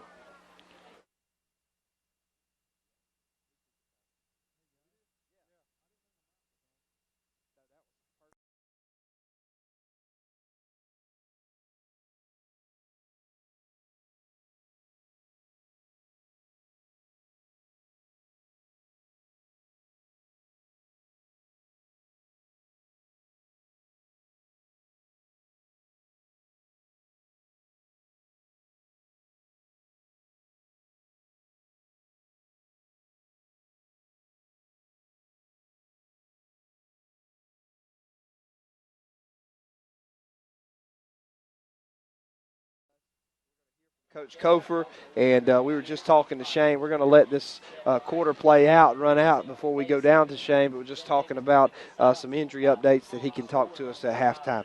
Jeff Davis is going to come out. There's 34 seconds left, 3rd down and 8. They're going to take it, and they're going to hand it to their fullback, and he's met in the backfield, and they're going to be stopped short of a 1st down, and I'll bring up 4th down, and we're going to let the clock tick. I think we're just going to let the clock tick on out. Anybody can start heading towards the sidelines. Yep, 18 seconds and going, and that's exactly what they're going to do. Let's go down to our Eyes on the Field, brought to you by Family Vision Care and Shane Bennett. All right, guys. Coach, how big was stopping them down there about the 10, 15-yard line and us running the ball all the way back down the field? Yeah, huge. We're giving them too much. I mean, they're well coached. You know, can't nag about that. Brant Smith, the offensive crap he's doing. Good guy, and he's very smart about this wing team. Defenses, we're giving way too much up. Defense stepped up right. Give up a series right there before, but this one we got to go. We got to score. We got to have the ball back, and they're keeping the ball from us too long. Yeah, and it seems like y'all are making some adjustments defensive-wise. They're getting outside. They beat us outside a few times. We still got some adjustments there. Yeah, offensive and defensive. You know, we just can't depend on one receiver. We're trying to spread the ball around and get it to them right there and go fast, but we can't go fast if we can't pick up 1st downs and can't move the ball. We just got no rhythm right now. That's part of wing T, and that's what they're trying to do is keep the rhythm to them and keep the ball away from us, and they're doing a good job so far. We got to keep scoring. We got to do good. All right, Coach, what about Jacob Carver? How is he? I couldn't tell you right now. I mean, you know, if it's up to him, he can play, but I'm not going to push that. You know, he's sore. This is exactly what I was afraid of, him coming back too soon and not being 100%, and it's happened to us 2 weeks in a row. And, you know, we get a couple of good runs in there with him, but right now it's just, you know, he's trying his best. He's trying to give us his heart, and he is. It's just it's killing us a little bit that he can't play, and it's killing him worse, believe me. All right, Coach, see you in the 2nd half. There you have it, Coach Ken Kofer with Shane Bennett, our Family Vision Care Eyes on the Field. 16-7, and then Coach Kofer pretty much summed it up. They've had the ball the majority of the time, but when we do get the ball, we're able to score. And it's just a chess match that's going on between the two different style of offenses, the two different style of teams. Jeff Davis is big, and quite frankly, they're a little bit more athletic this year than what I've seen them in the past. What do you think about it, Matt? Yep, it's going to be a good war. It's going to come out. They're just a couple big plays away from being in this game, and they've got the opportunities. They just can't take advantage of it. They are a little bit more athletic than what has been told to us, but we'll see. It'll be a good 2nd half, and we just want to thank Richmond Bacon for their halftime report and DLE and Sons for their senior spotlight. And we're going to go back to the studio. When you come back, we'll have 2nd half actions and scores from around the area. You're listening to 93.5 The Eagle.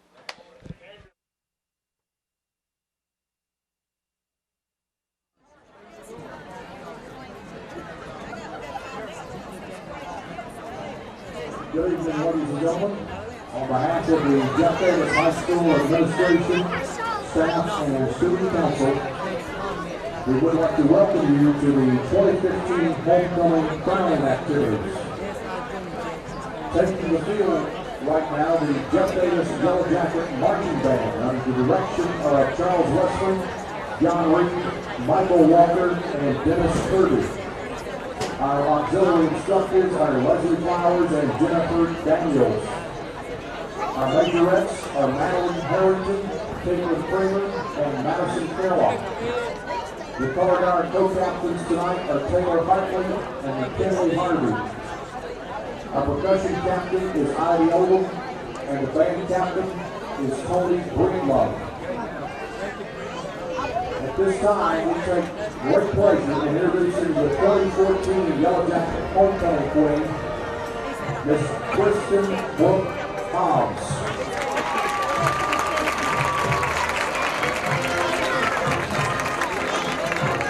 Kristen is the 18-year-old daughter of Hank and Debbie Hobbs and is escorted tonight by her father.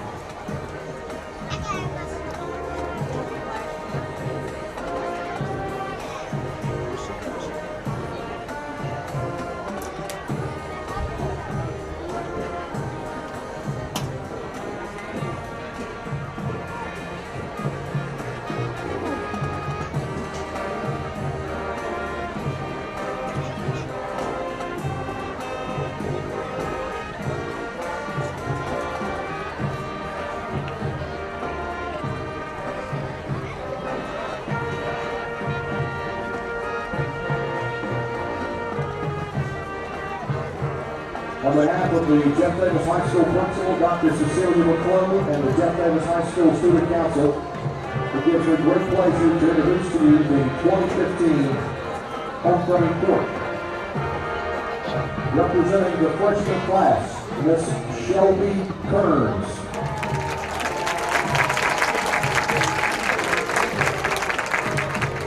Miss Kearns is the 15-year-old daughter of Mike and Chrissy Kearns and is being escorted tonight by her grandfather, Mr. William Spazzelli. Miss Kearns is a member of the 4-H Club, the Jacket Theater Company, and the Three Rivers Community Band. Shelby is also a member of the Jeff Davis Marching Band, the Jeff Davis Wind Ensemble, and has participated in both district and region honor bands for the past 2 years. She has held the position of first chair flute for the past 3 years and plays both the keyboard and piccolo. She has taken piano lessons for the past 8 years. Shelby attends Hazelhurst Church of God, where she plays keyboard for the youth praise band. Throughout middle school, Miss Kearns made honor roll and was voted as most talented and most intellectual during her 8th grade year. Our 2015 freshman princess, Miss Shelby Kearns.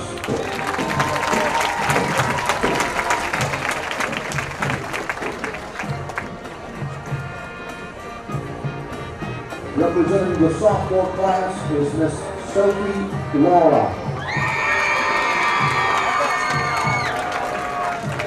Miss Laura is the 15-year-old daughter of Susan and Raphael Laura and is being escorted tonight by her father, Mr. Raphael Laura. Miss Laura is a member of Future Fighters of America and currently serves as an officer. As an FFA member, Sophie currently participates in preliminary procedure, which placed third in the state in 2015, and farm business management. Ms. Laura received the FFA Green Years Award for her superior participation in local chapter projects. Sophie is a member of the Jeff Davis High School Beta Club and has served as class officer for both her freshman and sophomore class. She is a previous member of the Jeff Davis track team and attends Hillcrest Baptist Church. She has been the recipient of the Jacket Pride Award, has recently been nominated for the Governor's Honors Program. Our 2015 sophomore princess, Miss Sophie Laura.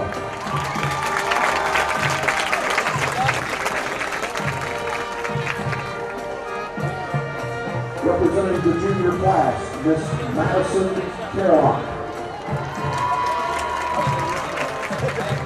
Miss Carlock is a 16-year-old daughter of Amanda Rigdon and Alan Carlock and is being escorted tonight by her father, Mr. Alan Carlock. Madison is a member of the Beta Club and the National Society of High School Scholars and carries a 4.0 GPA average.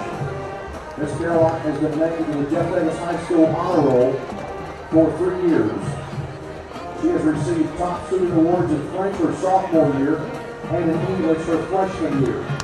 Ms. Carlock is a majorette in the Jeff Davis Marching Band and has twirled competitively all around Georgia for the past 3 years.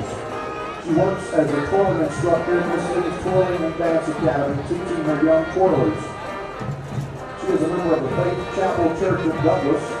Madison is also a volunteer at Doctors Hospital in Augusta, Georgia during summer vacation. The 2015 Junior Princess, Miss Madison Carlock.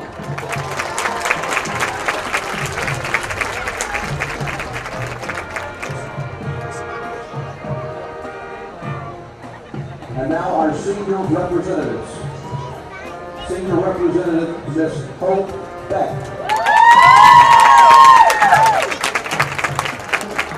Miss Beck is the 17-year-old daughter of Sweetie and Jason Beck and is being escorted tonight by her father, Jason Beck. Hope has been a member of both the Beta Club and Jeff Davis Student Council since 9th grade and currently holds the office of president for both organizations. She has served as class officer for her freshman, sophomore, and junior years. She has been a member of the Jeff Davis Marching Band for 8 years and a member of the Wind Ensemble for 4 years. Ms. Beck volunteers her time at the Georgia Baptist Children's Home in Baxley and is a part of the Operation Christmas Child project. Hope enjoys baking, reading, watching football, and spending time with her family. After graduation, Ms. Beck plans to attend South Georgia State College in Douglas, then transfer to Valdosta State University to complete her bachelor's degree in education. Her ultimate goal is to become a speech and language pathologist. 2015 Senior Princess, Miss Hope Beck.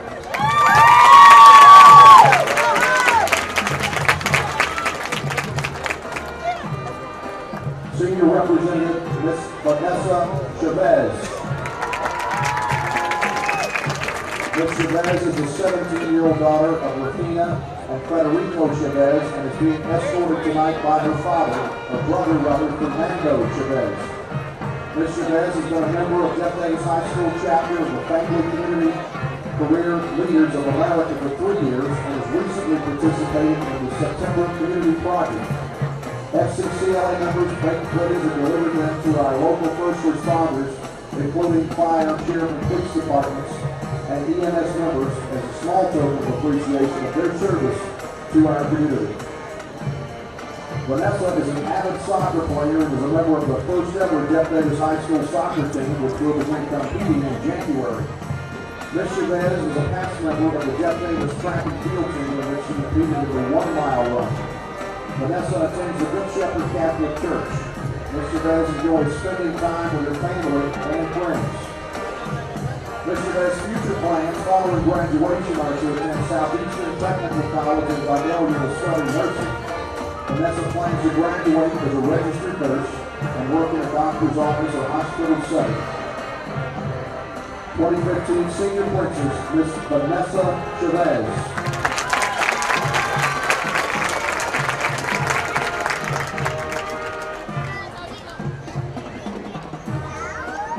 Senior Representative Miss Hannah Wood Mason. Miss Mason is a 17-year-old daughter of Lisa and Dr. Lloyd Mason and is being escorted tonight by her father, Dr. Lloyd Mason.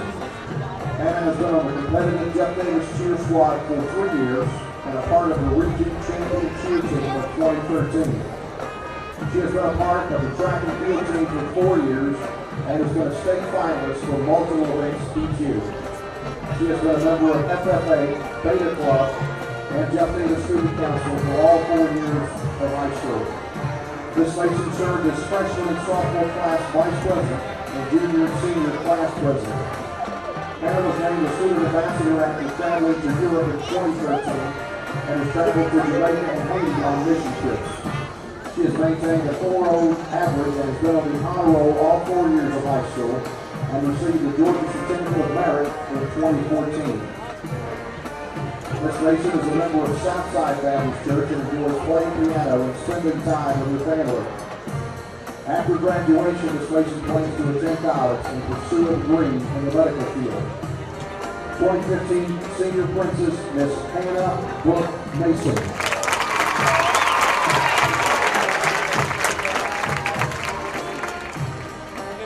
Senior Representative, Ms. Bailey Metz.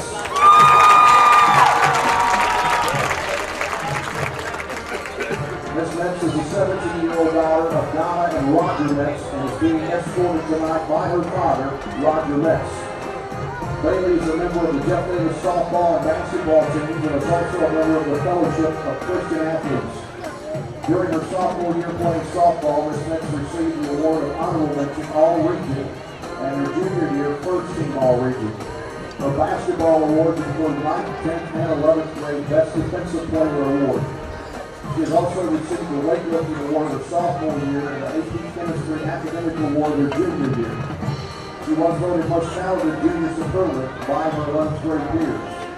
Bailey has been a member of the Beta Club for 4 years and has been elected to serve on the Jeff Davis Student Council for 3 years.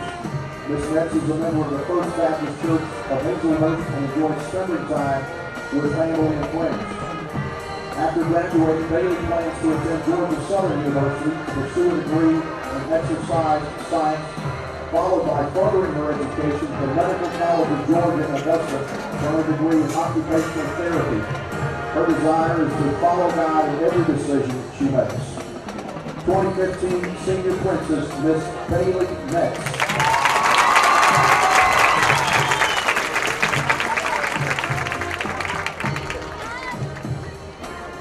Representing the senior class, senior princess, Miss Yasmin Munoz. Miss Munoz is a 17-year-old daughter of Urbana and Christina Munoz and is being escorted tonight by her father, Christina Munoz. Yasmin has been a member of journalism for 2 years, French Club for 2 years, and 4-H for 7 years. A major accomplishment for Ms. Munoz during her 4-H career was serving as a 2014-2015 Southeast District Board member. Ms. Munoz has also been an active member of the varsity tennis team for 4 years. Yasmin received the Jacket Pride Award for the month of September during the 2015 school year. Ms. Munoz enjoyed spending time at the nursing home helping others. She was voted most friendly superlative by her 11th grade peers. Ms. Munoz has also traveled to Europe with people-to-people ambassadors and discovered she could see herself living there in the future. Ms. Munoz also attends Good Shepherd Catholic Church and enjoys the small things life is blessed her with. After graduation, Ms. Munoz plans to become trilingual, making French her third language, while she attends South Georgia State College, then transferred to the Medical College of Georgia to earn a degree as a physical therapist. Her ultimate life goal is to travel the world and have her own foundation to help those in need. 2015 Senior Princess, Miss Yasmin Munoz.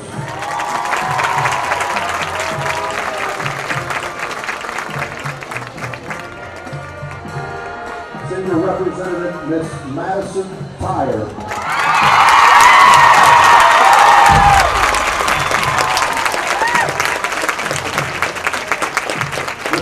Is the 19-year-old daughter of Virginia and Ashley Tyre and is being escorted tonight by her father, Ashley Tyre.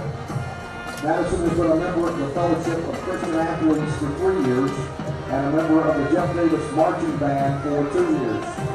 She is also a member of the First Baptist Church of Hazelhurst and participates in the youth group.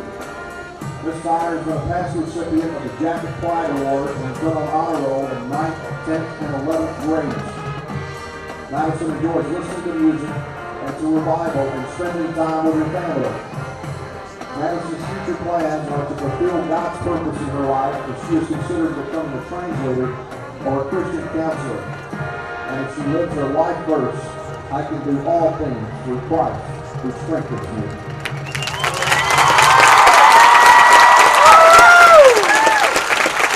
Senior Princess Miss Madison Tyre.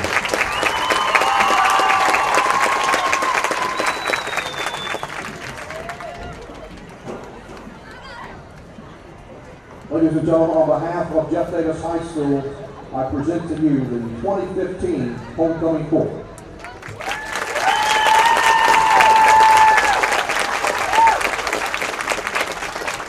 At this time, reigning queen, Miss Kristen Hobbs, will crown this year's second runner-up, first runner-up, and our 2015 Homecoming Queen. This year's second runner-up is Miss Yasmin Munoz.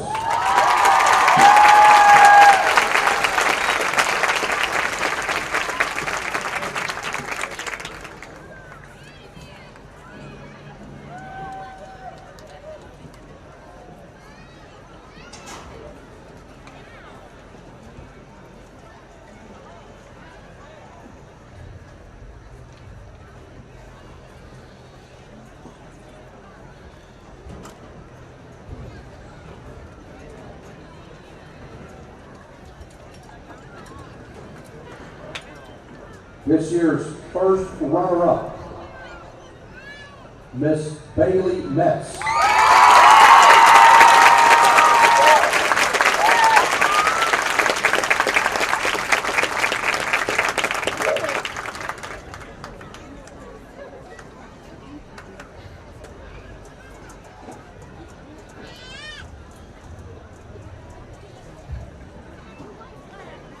Selected by the student body of Jeff Davis High School to serve as the 2015 Homecoming Queen is Miss Madison Tyre.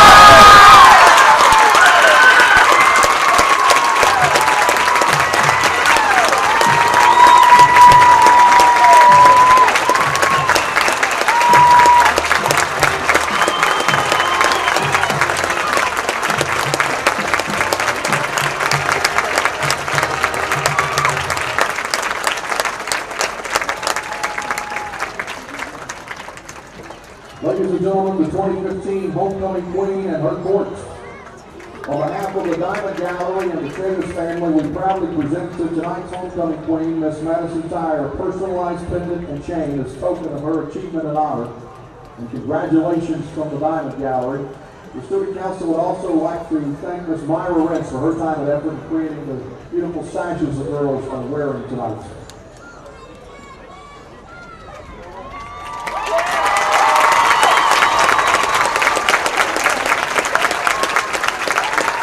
Thank you. Release employees on county activities.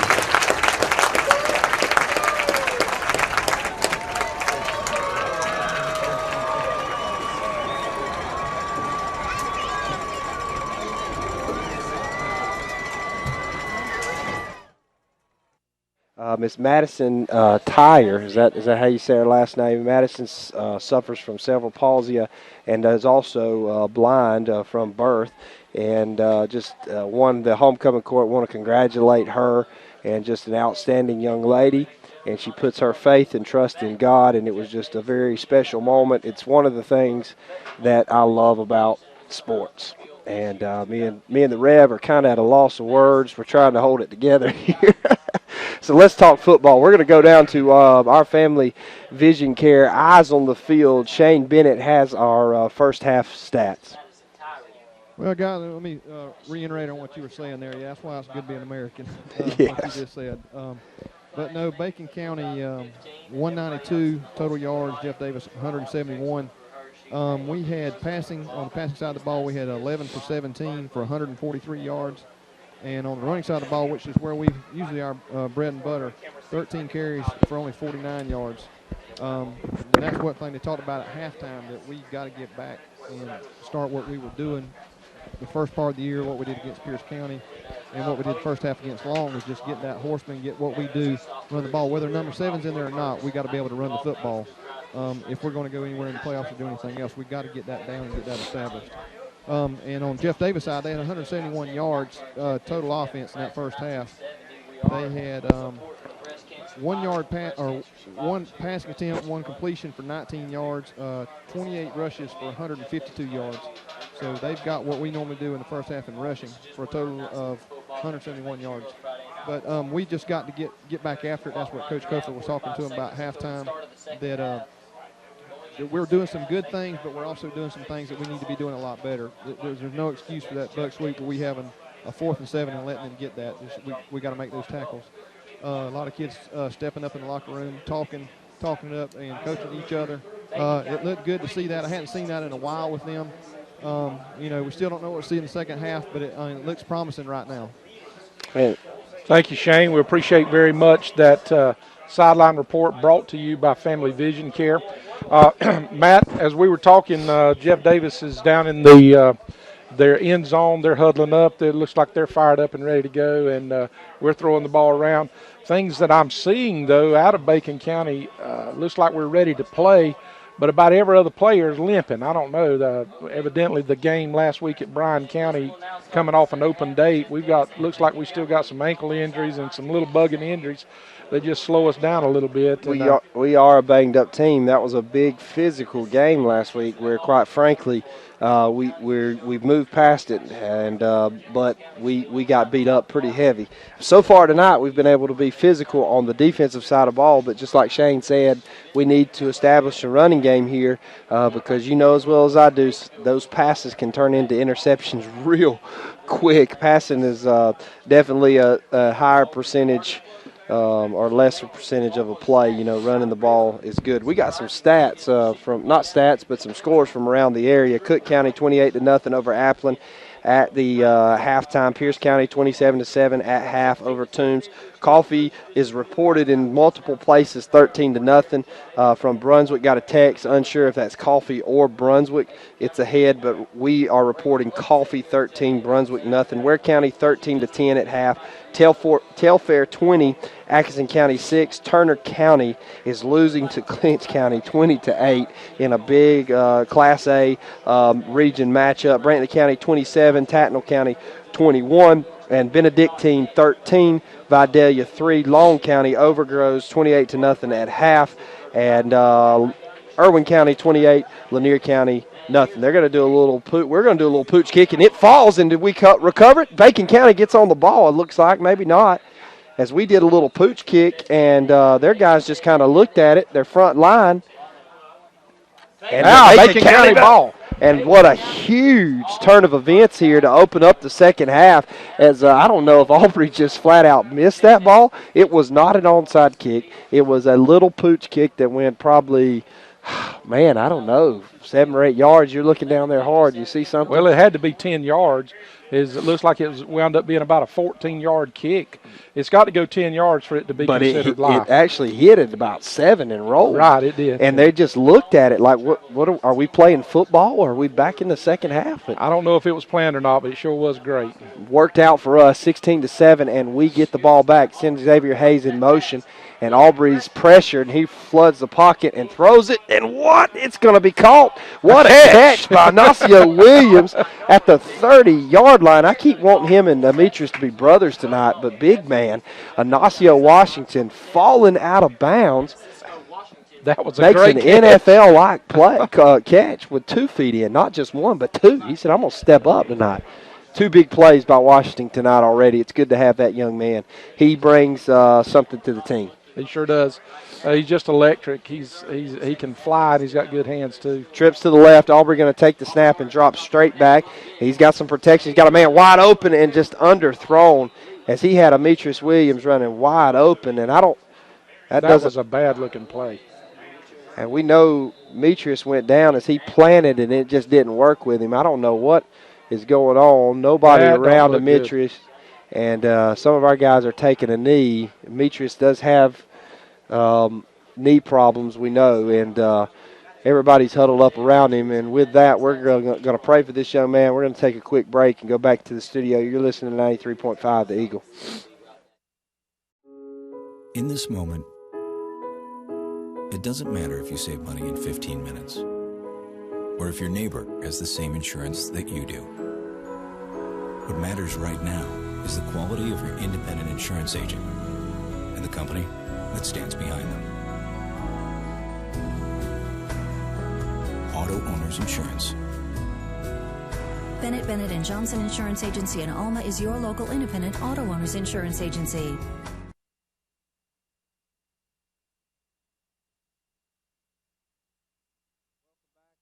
Here, Demetrius is getting up and he's walking off. A very, very scary moment, not only for us, for the health of that young man, but for the health of our football team as well. Yeah, the way he's walking, he's a little bit ginger. Hopefully, it was just his knee just gave with him a little bit. Hopefully, it wasn't nothing. Sometimes when you have that former injury, a little give or a little pop can scare you. Yeah. Well, we line back up now. That was an underthrown ball by our quarterback, which should have been 6. He was wide open. The first missed throw of the night for Aubrey. Yes, it was. And we've got trips up to the left, 2nd down and 10. K.J. Brown in the backfield for the Raiders, and this time we're going to put it in his belly, throw it out to Brody, and his knee's down, and 2 bad throws in a row for Carter. And it'll be 3rd down, and that's a loss of 2. When's our guys going to learn to come back? Huh? It's hard to teach at the high school level. 11:20 here in the 2nd quarter, and if you're just joining us back after halftime, we recovered an onside kick to open up the second half, and we're just going to act like it was planned. Yeah. It's 16-7. However, it's 3rd down and 12, and we've missed a guy wide open in the end zone on 1st down, and we're backed up now. Going to take it, and he's going to drop back, and he's got plenty of protection, and he's sacked and dropped down for a loss as he had all day to throw the ball, and that's just a coverage sack there. That was a coverage sack where we were just too long in developing. Everything we had was running down the field. We should have had somebody curl up underneath. Whatever our coaches have seen this first half, they feel like we can stretch the seams with them because we're running seams. We're running right up the seam, and we have some guys open. 4th down and about, I don't know, forever, 20. He's going to punt and end over end, a great angle kick, and that ball's going to bounce, and Ignacio just unable to get down to it as he almost downed him at the 1-yard line, and that will be big. However, they're going to take over when we come back, and it's going to be Jeff Davis football. You're listening to 93.5 The Eagle.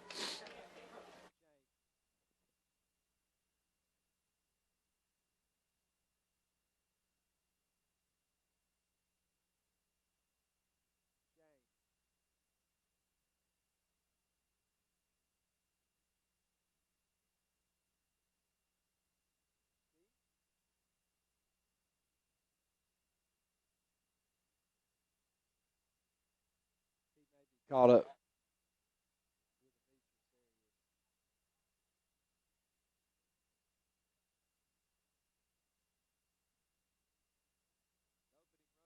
Davis, it crossed the 30-yard line, and there's a flag that comes flying out of nowhere. And I don't know what's going on, but it looks like that's going to be against Jeff Davis. And that's an unsportsmanlike call there after a big run and going to give them a first down on their opening play. And here comes the guns. They're coming out, and we're starting to shoot ourselves in the foot. Actually, I think it's against them. That's what I meant. I'm sorry. I'm sorry. Yes, it was first down, but then their offensive lineman, he yelled. He had to yell something. But it and was this is right the same in the offensive ear. lineman that I mentioned in the beginning, in the first half, that the umpire was talking to. This time he said it and he flagged him. Something happened. So, that's however, a 15-yard it's a 15-yard penalty, and like you just said, Rev, and that helps us as that puts them where are they going to spot this ball at the 15.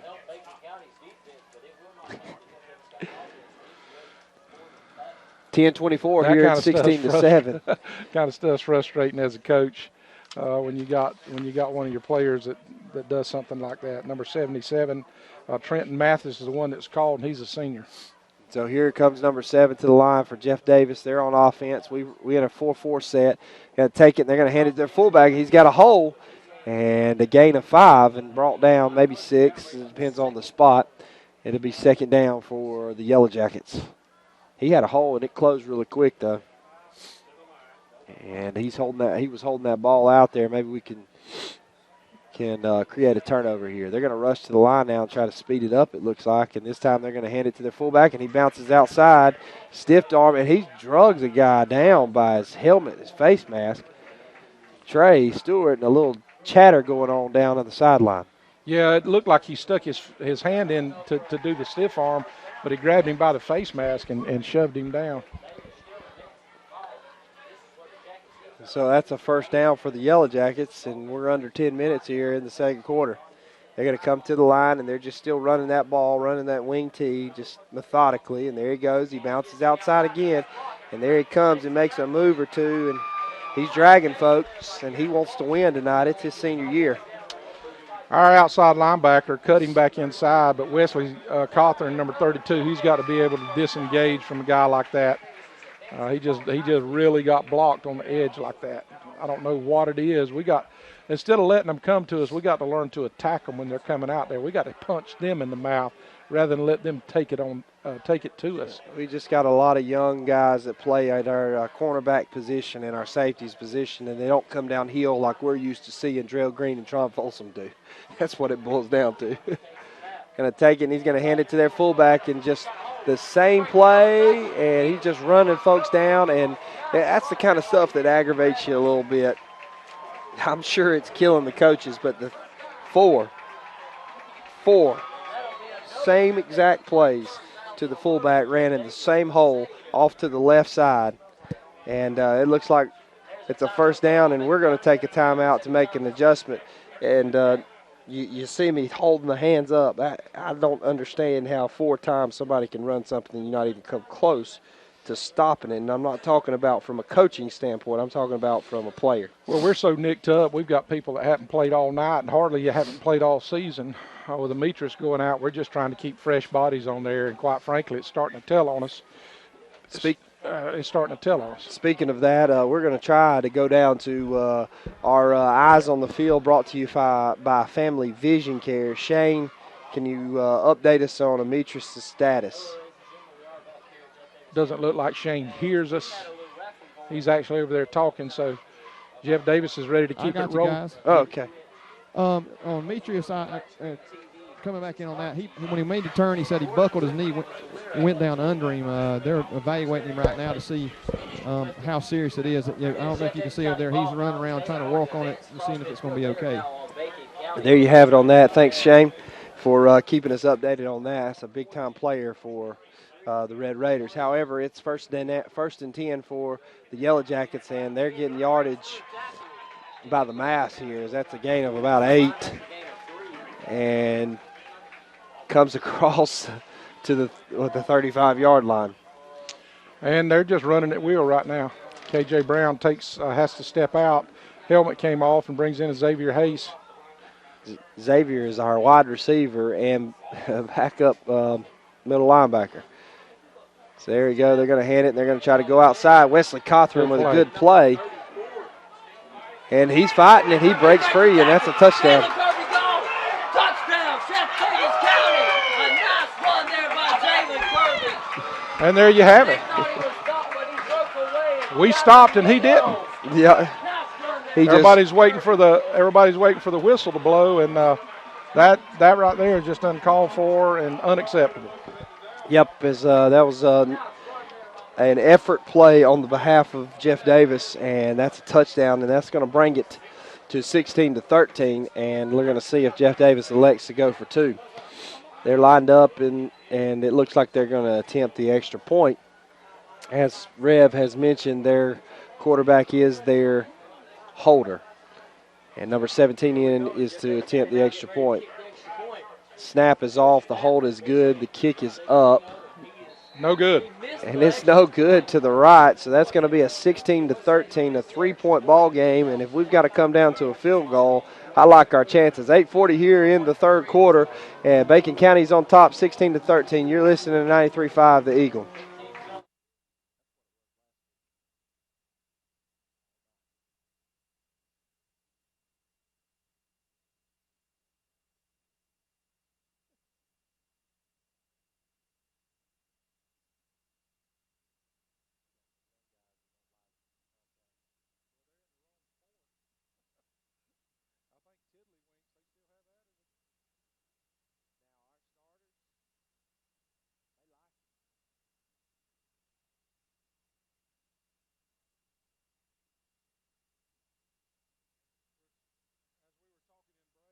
Got some young guys out there that may not like the contact, but this is the game of football. It's a collision sport, and you've got to learn to like it if you're going to play football. Wesley Cothran made a good play on that, and then I think he got knocked off by one of our players, and we just couldn't bring him down. And the ball's kicked through our hands, but we finally catch it. Number 9 for the Raiders, in and out of his hands, and here we go. Let's see if we can do something on offense and maybe run some clock off and score here.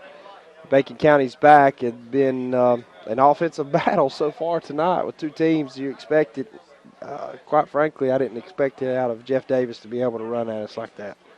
Well, I did. I kind of, because of their size, and we're just so small up front. And haters gonna hate. Liars gonna lie. Aubrey Carter in at quarterback, and we've got doubles and a high snap, but Aubrey pulls it, and he jukes up the middle for a gain of about 5. And once again, it looked like Cothran may have had that. I don't know if that's a read option or a straight quarterback call, but that's actually a gain of 6 and 2nd down and 4. Good run by Aubrey Carter. We rush to the line, and the officials blow the whistle, and we take the snap, and this time we're going to hand it to Wesley, and what a big gain as he bounces to the outside across the 50 and down at about the 48-yard line, and that was a good read option. They tried to take Aubrey there, and he handed it underneath. Good read by our senior quarterback, and a great run by one of our junior fullbacks. They need to take it over right now. Yep, and we're down at the 46, 47-yard line across the 50, and this time we're going to hand it to Wesley, and he jukes and jives, and he's shooting up the middle. And Wesley showing his ability to run the ball tonight very well. 2nd down and 6. 7:55 still ticking here in the third quarter, 16-13. And we're in twins to the top and to the bottom. KJ Brown comes in at the fullback position. Aubrey pulls it, and a gain of probably 1 on the play, 3rd down and 5. Yep. Here comes Xavier Hayes in. comes in for Ron Johnson, as Ron was in on a couple plays, giving Xavier a breather. And they're rolling guys in and off the field as well. And we got an official timeout for an injury maybe? I don't think it's an injury. Maybe it's one of their guys looks like their fullback. Number 22. Yeah. Yep. That's he's what kind of hobbling off a little bit. That's what it's going to be. And he's waving for his guys to get off the field. I don't know. The white hat and the coach from Jeff Davis talking. And we're coming back out. The ball is spotted towards our sideline, the hash. And they're waving us back off the field. So I don't know what's going on, but 7:27, and I do know this. It's 16-13 Bacon County, and I know you're listening to 93.5 The Eagle. God.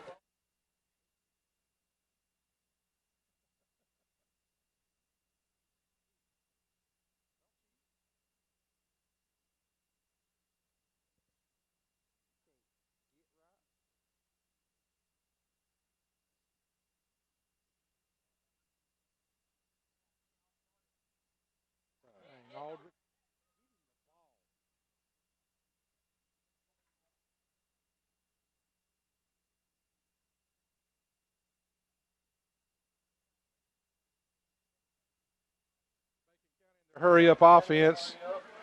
Aubrey turns and handed. There he goes, KJ, for a first down. And I've been waiting the last. Oh, goodness. Oh, we got a late flag thrown in here. He's cranking false illegal start. procedure. That's exactly what he's going to do after the play is down. And, however, that's going to back us up. That's twice we've had that happen to us. We're too quick for the official. Needs a couple Debbie cakes down there. 7-13. It's 16-13 with 7:13 left in the third quarter.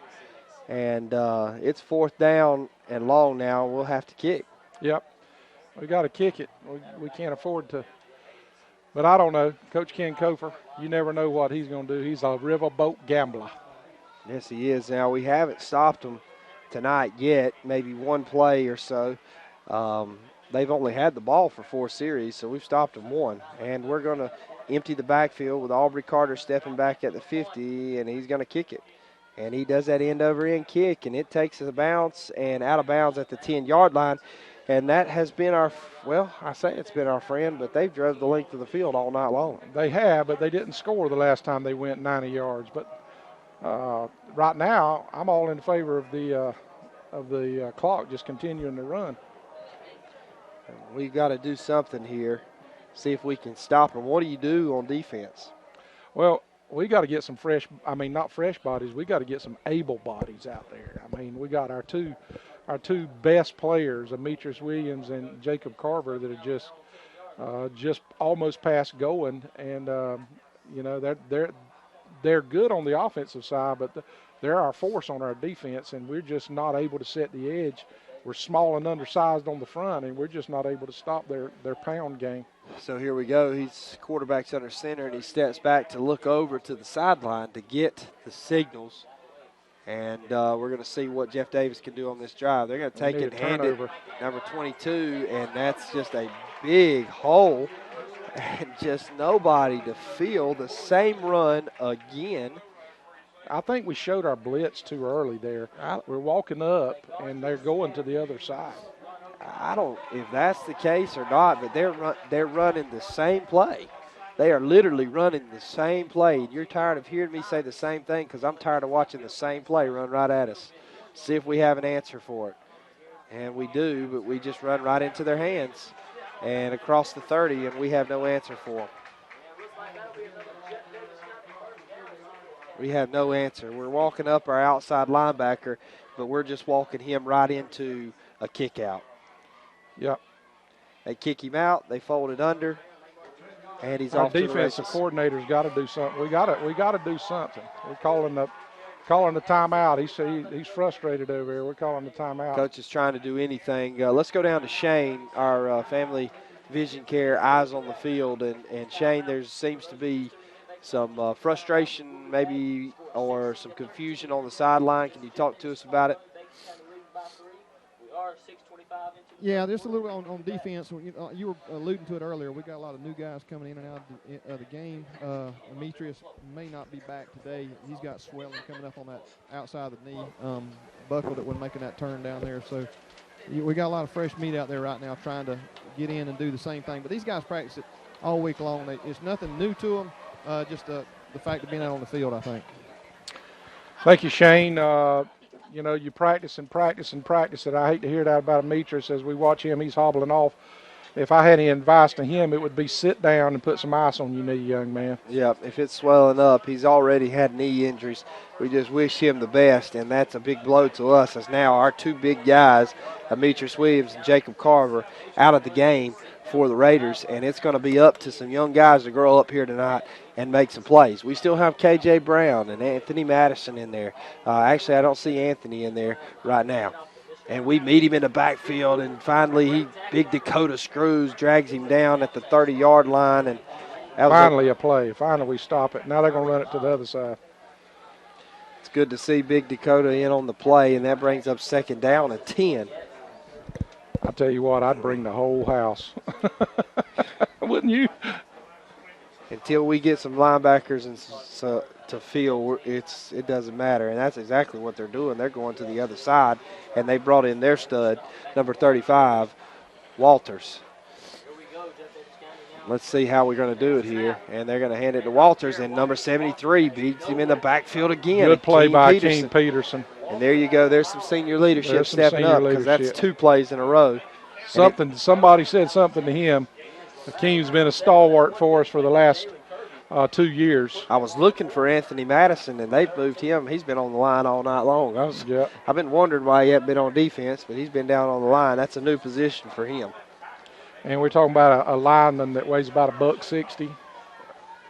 They've walked Trey Stewart up on the outside. There we go with that buck number sweep. 21, and Wesley Cawthorn on the tackle and no gain on the play. And a big 3rd down stop, 5:07 and ticking. And let's see what Jeff Davis will do here because it's 4th and 10. They're bringing out their punting unit, it looks like. And now big stop there as Trey Stewart will be back to receive the punt for the Raiders. Wesley Cawthorn in on that big tackle. But Akeem Peterson come up big with 2 back-to-back losses, tackles for losses for the Raiders. And we've accounted for all of them. And number 7 is their punter and also their quarterback. We got Trey Stewart back in the back. I have all ideas we're not setting up for a return, but you never know. And they're going to snap it, and they're going to kick it. We almost got to it, and it's sideways. Get out of the way, Peter. As they say, get out of the way. It almost hit one of our guys in the back, which is just our luck. However, we get a break there. And 4:19 left in the 3rd quarter, 16-13. We get the ball back for the 3rd time this half. And we're ready to roll it, and they're ready to roll it. So even change of possession is running fast. 16-13, it's been everything that we thought it was going to be. It's a war. Always goes down to the wire with these two teams, which drives me nuts. But it's okay. It's good football. Aubrey Carter stays in at quarterback, K.J. Brown in the backfield. Aubrey's going to take it. He's going to roll to his right and throw it to Washington, who makes a move, spins out of bounds. But after a catch of about 7 or 6 yards. Yep. And we'll take what they give us. Yeah, we've got to do that little dinky-dunky stuff that I like. It's what we call it, and just running 5 yards down the field and turn around. But 5 yards is 5 yards. And we've got to do that to be able to keep the middle open.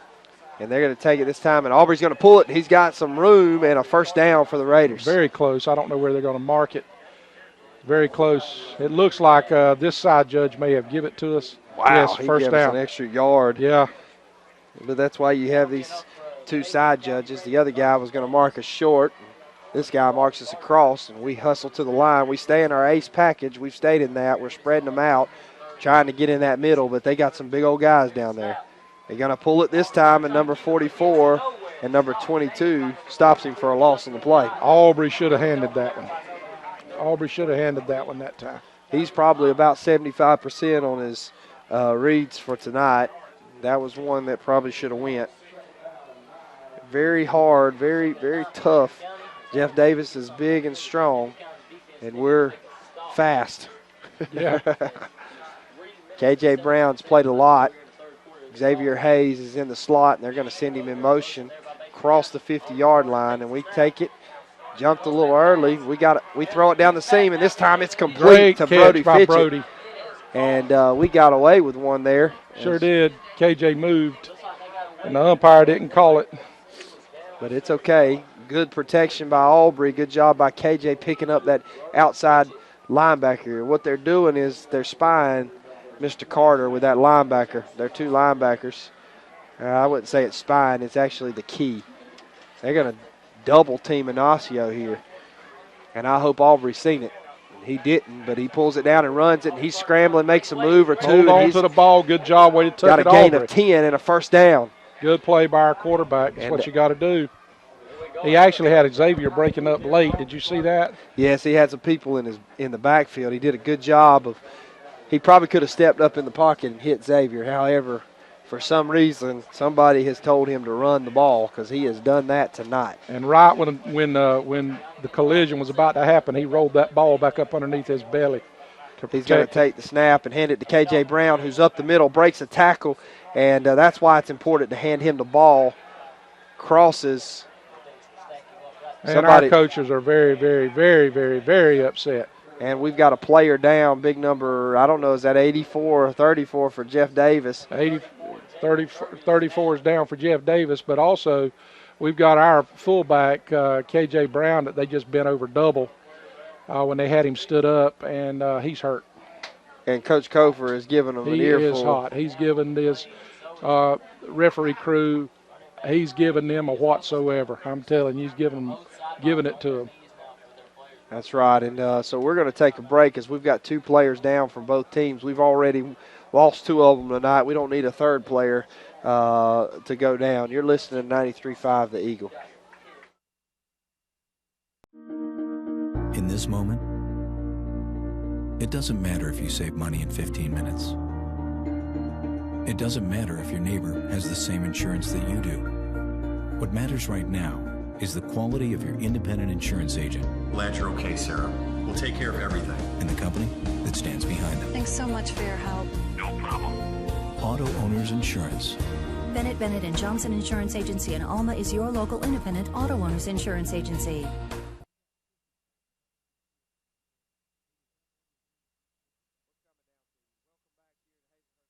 Down to our Eyes on the Field, brought to you by Family Vision Care. Shane's going to give us a little run through of that injury. Yeah, what happened, guys, is he was down, both knees on the ground. The referees didn't blow the whistle, and Coach Kofer was a little aggravated at them. I'd say a little bit aggravated. He was a lot aggravated, not for them not blowing the whistle. He got twisted backwards, and that's where the injury came from. But the good sign is he's walking off right now. He's starting to run off. He's a tough little customer.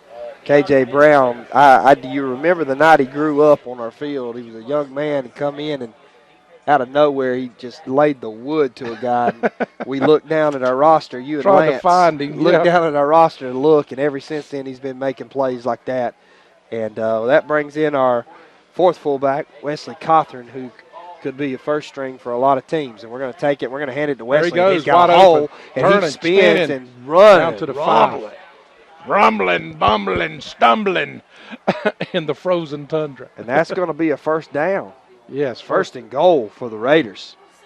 And we're under 2 minutes here in the third quarter. And 16-13 your Raiders, and we've got a chance, and I keep saying and, to score. Ignacio Washington all by himself, one-on-one. This guy, they're going to tighten down, and Aubrey's going to pull it, but he's good play by hit Aubrey. hard.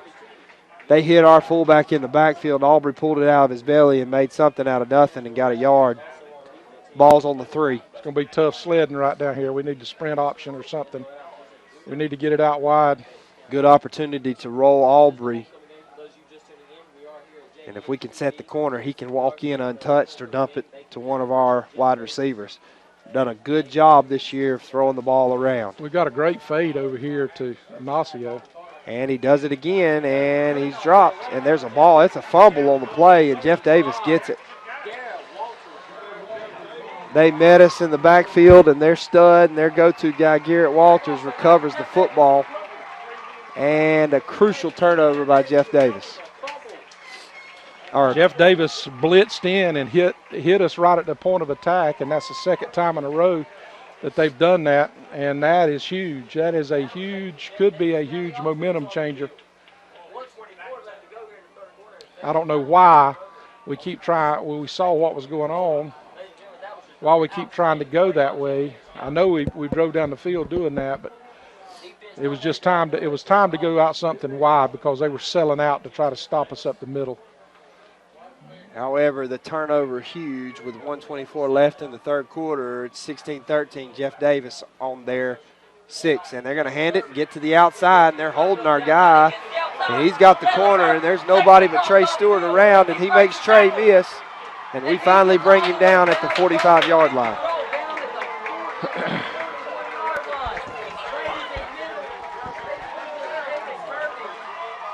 Bring him down, and that was a good run by that young man, but they were holding Wesley Cothran on the edge.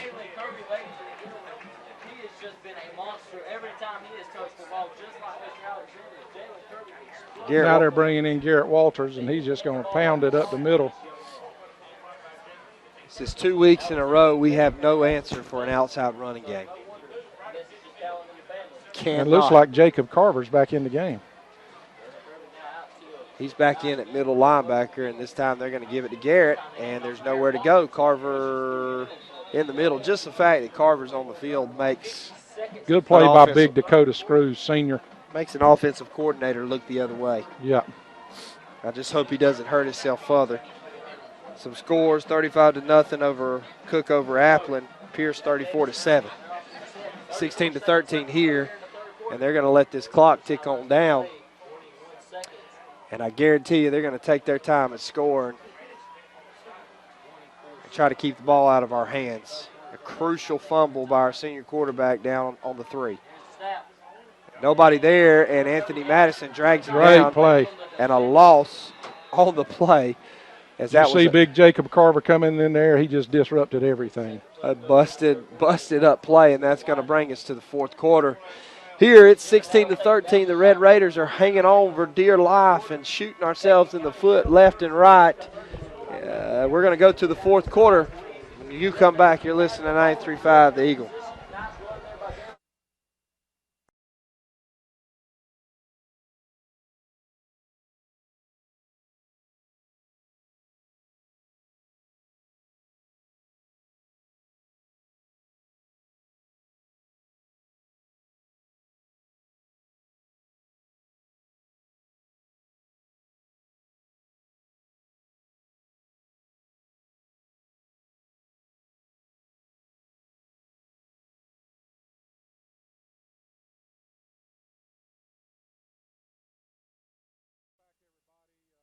The quarter's over and they are changing over. Both teams are trying to swap over. Let's see. Do you see KJ? Is he back out there yet? No, I don't see KJ coming back out there. I don't know that we'll see him. I don't know if he had an ankle injury or exactly what it was. They twisted him up pretty bad. So we don't know what's going on with him. Ware County 21, Effingham 17, Coffee 13-3 over Brunswick. Here in Hazelhurst, 16-13, Red Raiders, third down. And 12. They're going to take it and hand it number 34. We're in the backfield, and Anthony Madison, Xavion, and the whole team takes him down and drops him for a loss. Great play by Anthony Madison. Huge play. That's what Jacob Carver does. Everybody keys on him. He dove in there, blitzed again, and it took 2 linemen to stop him, which freed up Anthony Madison. Freed up our defensive linemen, and I'm telling you guys, if you're not here watching and listening to us, and we got guys from both teams just limping left and right. They're going off. Helmets are flying. It's been a rough night in region play here, and whoever comes out with a victory is going to feel good about themselves. Excuse me for coughing. It hit me all of a sudden. And so Trey Stewart's going to be back deep to receive the punt. And they kick it end over end, and he's going to catch it. And Trey breaks a tackle, and he's got the sideline, and he's dangerous. He cuts across the field, and he's still up, and he is drilled. But that's okay. Because he's dangerous now when he catches the ball. He looks like old Tron Folsom when he catches the ball. With old long Ponscoggin legs running. churning. He paid for that return, but he gained about 20 or 25 yards on the return. Maybe giving him a little more credit than that. A little more credit than actually he did. Let's see how our quarterback responds on this play and how our offense responds as we drove down the field last time. We're going to come out in the empty backfield and send a guy in motion and try to get Ignacio outside, and we got the speed outside, and they're stretching us out, and he has to get north and south, and he gets hit and punished. He ran 50 yards to gain 2. At least we tried to get outside. At least we tried to get outside. And that's going to 10 minutes and bring 34 up seconds. 2nd and 9. Yeah. 2nd and 9, and we're getting caught up here watching the game. I'm sorry, I get into it a little bit.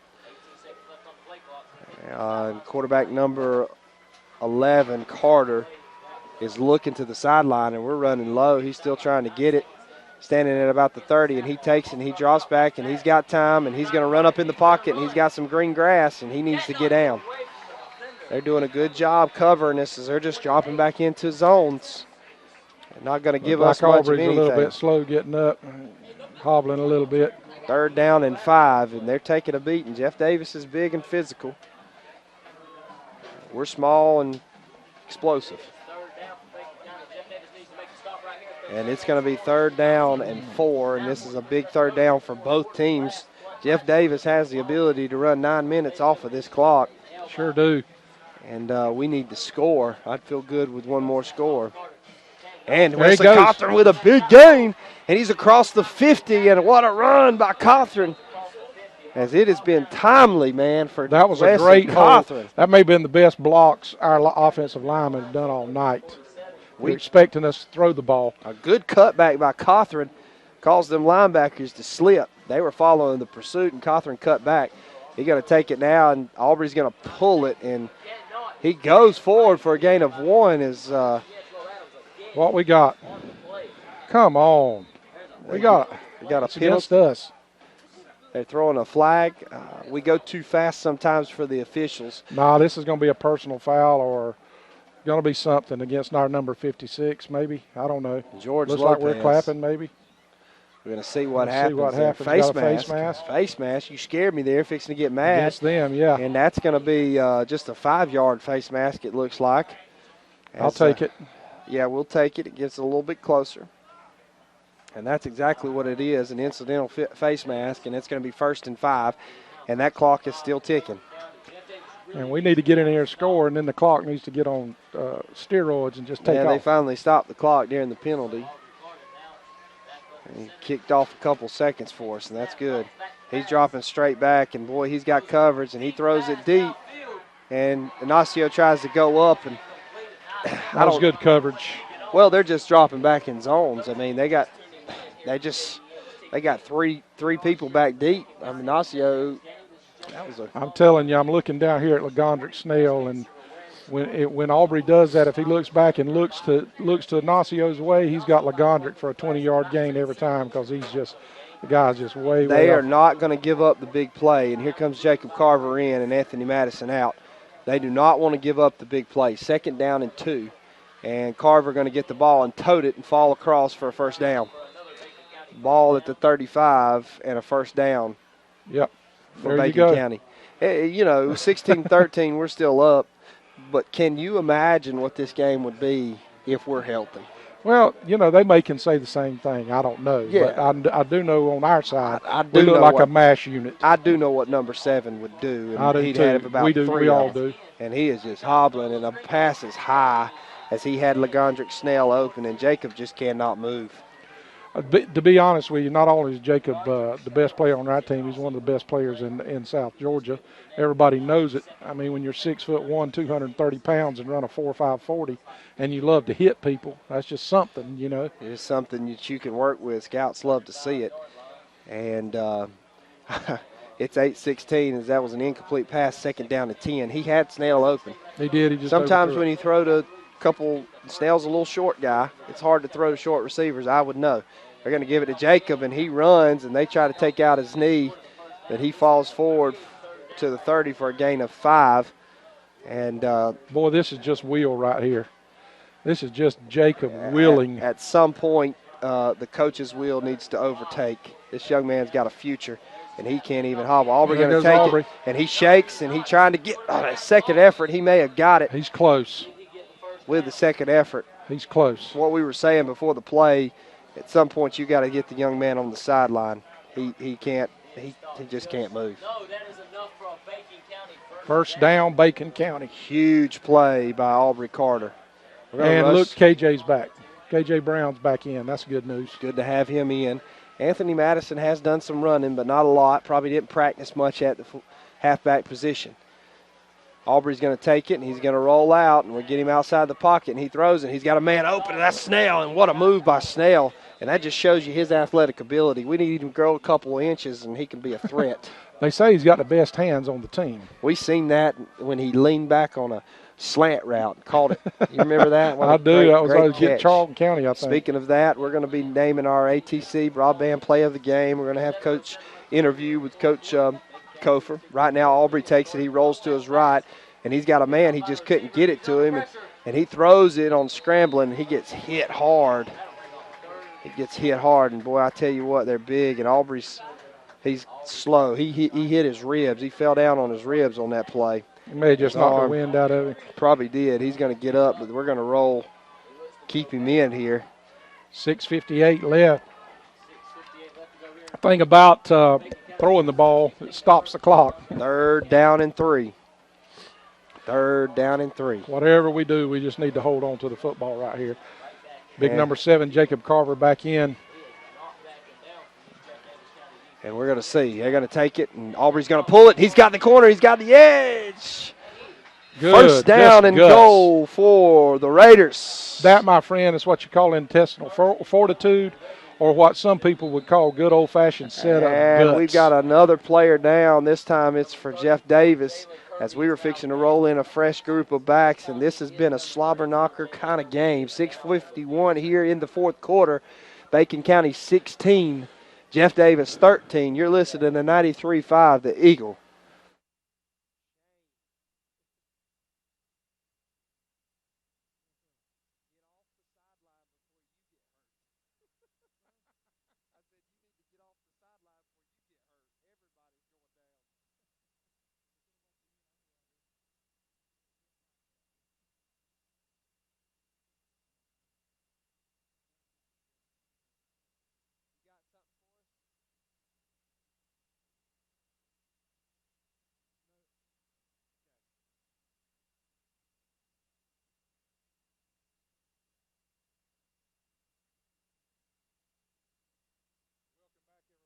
Not sure exactly, but Coach Metz, the head coach of Jeff Davis, is out there with the head official, the white hat, and he's being a little bit animated. I'm not sure exactly what they're calling or what they're seeing down at the on the field level. Well, you're allowed to do that when it's home cooking.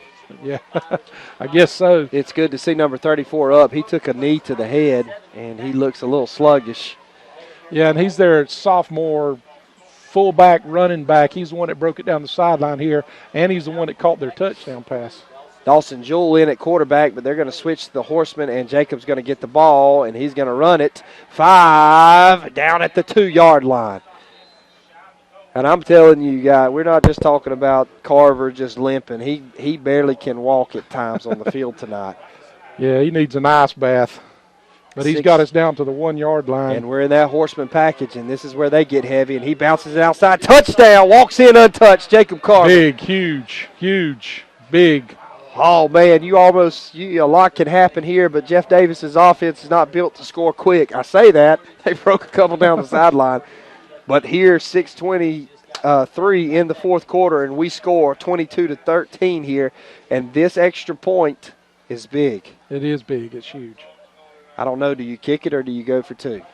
I think I kick it. I do too, because you go up and you take away the 3, you go up by 4, if I'm correct with my math. I'm terrible at math. I was able to have a couple of friends to help me pass college, high school and college. I appreciate that. And the kick is up, and the kick is good. And Xavier Hayes nails it. That's his first extra point of the game. And take us to break, Rev. Tell us the score here. With 6 minutes and 23 seconds left in your fourth quarter, your Macon County Red Raiders 23, Jeff Davis 13. You're listening to 93.5, The Eagle. I can't add.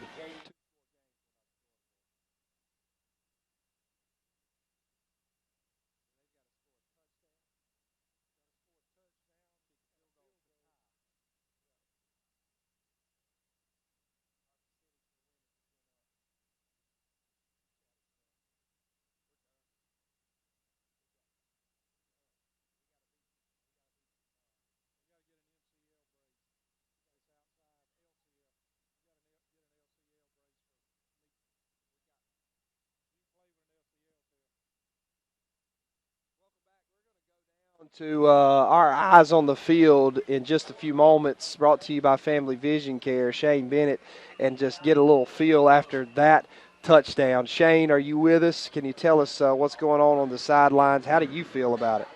Yes, sir. I feel a lot better. Oh, man, that ball's loose on the kickoff, and Shane, but they recovered it, and he's still running around. Oh, my goodness, this could get ugly as he crosses the field. He's down across the 45, and we run him out of bounds. That was crazy. Huge return. So, Shane, tell us how you feel now. This game is not over yet. Jeff Davis still has a chance. What? Let me see if I can break this down for you. We kick the ball. Their up back comes to take it, hits him off the chest. It bounces, and we're coming in, hits one of our players off the helmet, falls back into the hands of the quickest player that Jeff Davis has, and he takes it, comes opposite field, running towards the press box, going south, going north, and he takes it all the way to the 35-yard line or the 34-yard line of Macon County. Just a freak, really a freak play, but the one thing you can't do, absolutely, is you cannot let them get across the 50 in that play. They're going to take the snap and hand it to their big guy, and he's brought down quick. Gain of 2. There again, Anthony Madison. 6 minutes left to go in the fourth quarter. As long as we can hold them to 2-yard, 1- and 2-yard gains, we're going to be okay. Yeah, we appreciate you tuning in with us and listening. Hang on. We got 5 minutes left, 5:49 and ticking left, and Jeff Davis is down by 2 scores. They're down by 10, and 23-13. Big kickoff return, but it's second down and probably 7. You just know at any time, Matt, they're going to do play action at any time. They hand it here, and the guy bounces around, and he gains a good gain there. It's going to be close to a first down, but however, it will be a little bit short. 3rd and 2. Third down and 2. But they are definitely in 4-down territory here. I haven't seen their fullback Garrett, and they go for a quarterback sneak, and he's got it and more. And we go over the top, and they throw a flag. Just knew it was going to happen, but just stupid. Just a stupid play by somebody. I don't know who done that. I know, but I'm not going to call his number out because we're calling him stupid. But it's just a crazy play. It was.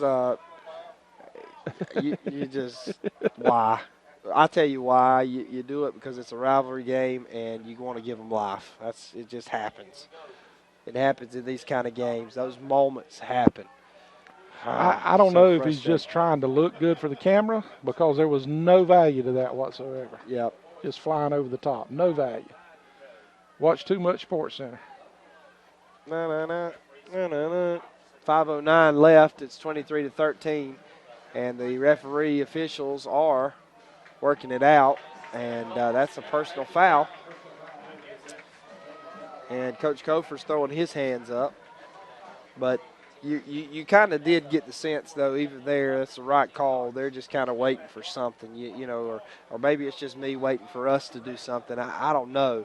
However, that's going to be a huge gain. Hey, guys, what Kofer's mad about is the ball was never set. They snapped the ball, and nothing ever happened. They didn't say anything about it. That's what he's mad about. Yes, sir. Some of those things that go down. Shane, how's the sideline after that touchdown? Well, it was good up until the kickoff, and it had, like I say, odd things happening. We just got to buckle down right here. Just like Shane said, we got to buckle down on defense. 5:04 here. It's first down. They're going to take it and hand it to Garrett. There he is. I was asking for him, and he's down at the 2-yard line.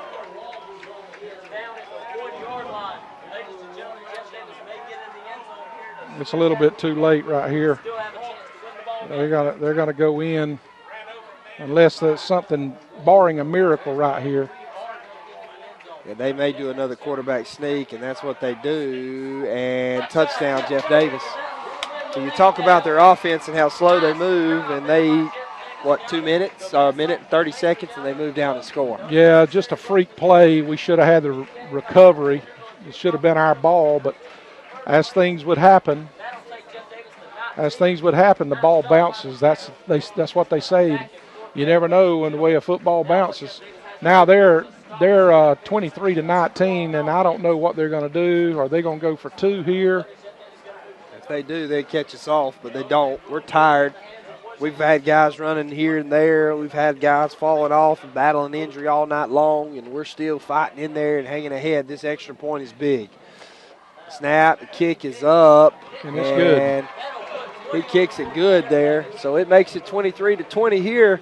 4:41 left. A lot can happen in those precious minutes. You're listening to 93.5 The Eagle.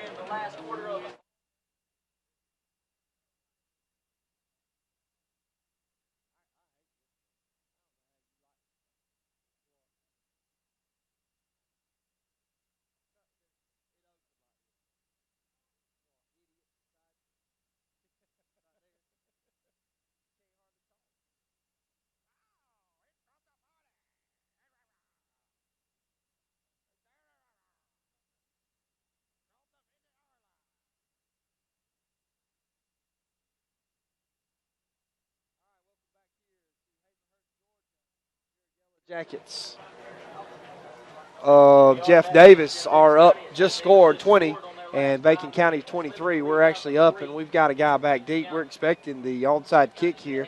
And looks like we got Metris Williams back on the field. Yep, it's good to see Metris.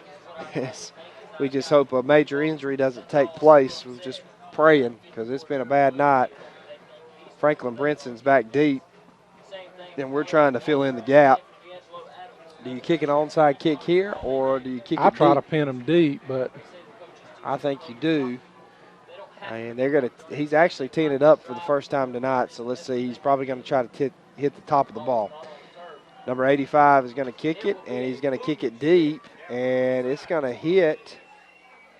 Oh, my goodness.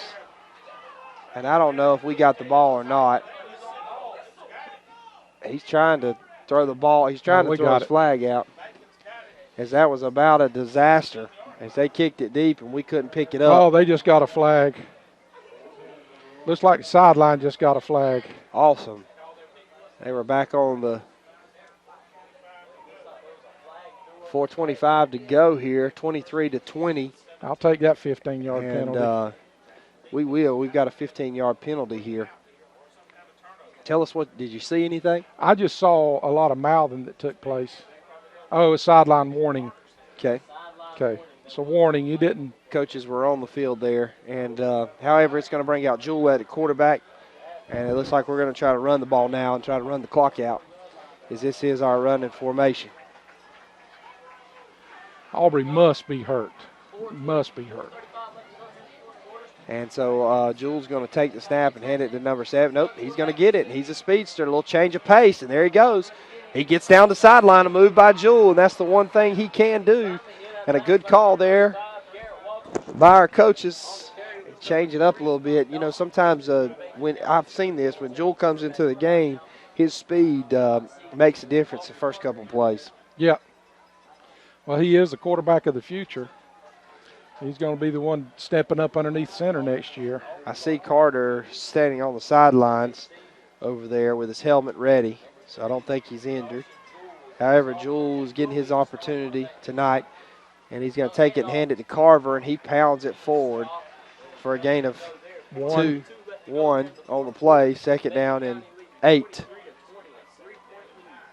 4:20, the clock is stopped for some reason. Did we call a timeout?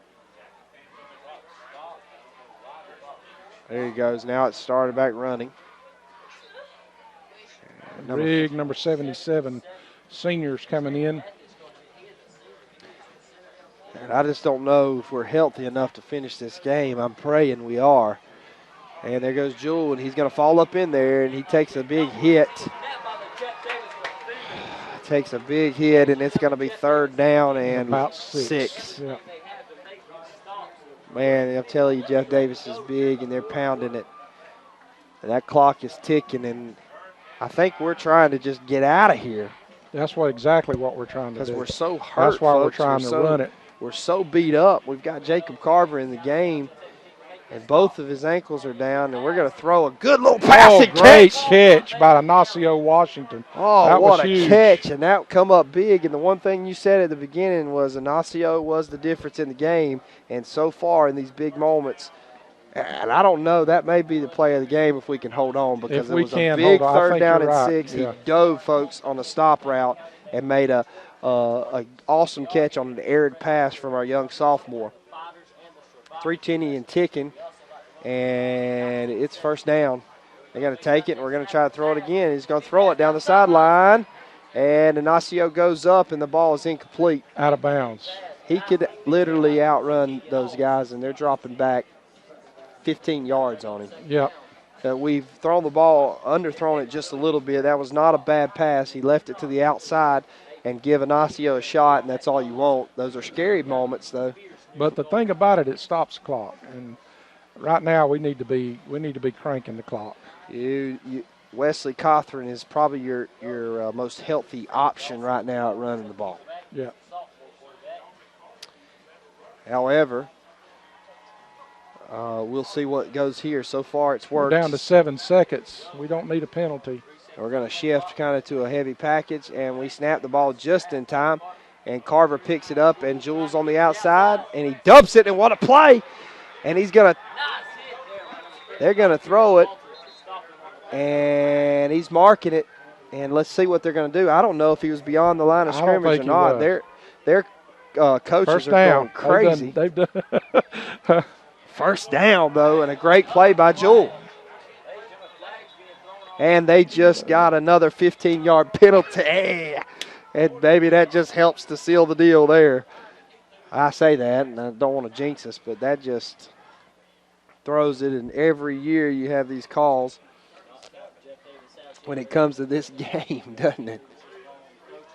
And these referees are talking, and the side judges are upset. They're in there talking to the white hat, and I don't know exactly what they're saying, but everything was thrown right here on the sideline, looks like. And I'm not sure what exactly is going to happen here. For the most part tonight, it's been a good, clean, called game. A few calls missed here and there. We did have a push-off early on our first touchdown. That's going to be an unsportsmanlike conduct called on the coaching staff of Jeff Davis, and that'll give us 15 yards, and it will help us. I'm praying we get out of here because we're banged up, folks. We're banged up all over the board, across the board. Surprise score right here. Effingham County just went up 24-21 on Ware, and Ware's quarterback has went down with a bad injury. And with a little over a minute left, 1 minute and 48 seconds, Ware's going to get the ball back, but they're playing with a second-string quarterback, so we're not exactly sure what's going to happen there. And that's going to surprise and shock the state. And on the other side, Coffee 27, Brunswick 3. So it's going to come down, looks like, to Coffee and Glenn. Just never know. All of those teams will make the playoffs, I think, but what's going to happen is the seeding, how you wind up in the region. Here we're going to go to Horseman with Jacob Carver, ball spotted right outside the 10, and they flood in there and hit Jacob and time the snap and everything and get him right in the ankle, drop him at the 15-yard line. 2nd down and 15. And we call a timeout. We're going to call a timeout, too. You're listening to 93.5 The Eagle.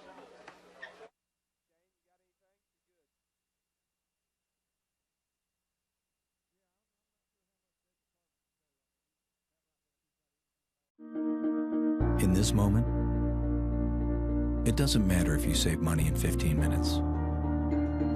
It doesn't matter if your neighbor has the same insurance that you do.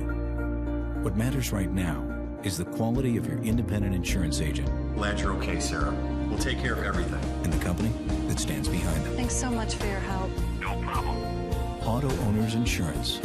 Bennett and Johnson Insurance Agency in Alma is your local independent auto owners insurance agency. Just called just to kind of regroup us a little bit. Jules back in at quarterback, and Jacob Carver's lining up. Looks like he's going to line up at his tailback position. That's right. We are on the 15-yard line, 3:04 here, left in the fourth quarter, and crucial timing for the Raiders. Jules going to roll out, and he's got green grass. He's also got a man open and overthrew him as he was wide open in the end zone. Not only that, he had some grass to go, and Jules just threw it behind him and threw we're it tall. stopping the clock. Goodness gracious. We don't score here. We're going to sure wish we had those 30 seconds. Yeah, and if it's a bad play call, I fuss about it. But that was a great call. It had it open. We just missed it. Yeah. We do have our sophomore quarterback who's only played one other series until now, but he has led our team down the field up to this point. And sometimes he's a great athlete. He's doing really well. The coaches know what they're doing, but I like my senior in this situation if he's not hurt. Just seen more of the field tonight. But, however, Jules going to take it, and the whistle's going to be blown, and it's just like it's going to be a false start on our wideout, number 14. Second time tonight that he's done that. And I can tell you as a former coach, that just cannot happen. So that's going to bring us back and make it a little bit tougher. Sometimes more room for us is good, though. Pierce County 41, Toombs County 20. We've updated you on the Coffee and Ware score. Telfair Blue, Atkinson County out 34-6. Clinch 28-8. Benedictine 27-3 over Vidalia. Jules going to shift him to the horseman package, and Jeff Davis rolls down to that side, the strengths to that side. And we're looking to the sideline to catch it, and we're going to run out of time and call a timeout. Timeout, Bacon County. We're going to take another timeout. You're listening to 93.5 The Eagle. In this moment, it doesn't matter if you save money in 15 minutes or if your neighbor has the same insurance that you do. What matters right now is the quality of your independent insurance agent and the company that stands behind them. Auto Owners Insurance. Bennett and Johnson Insurance Agency in Alma is your local independent auto owners insurance agency.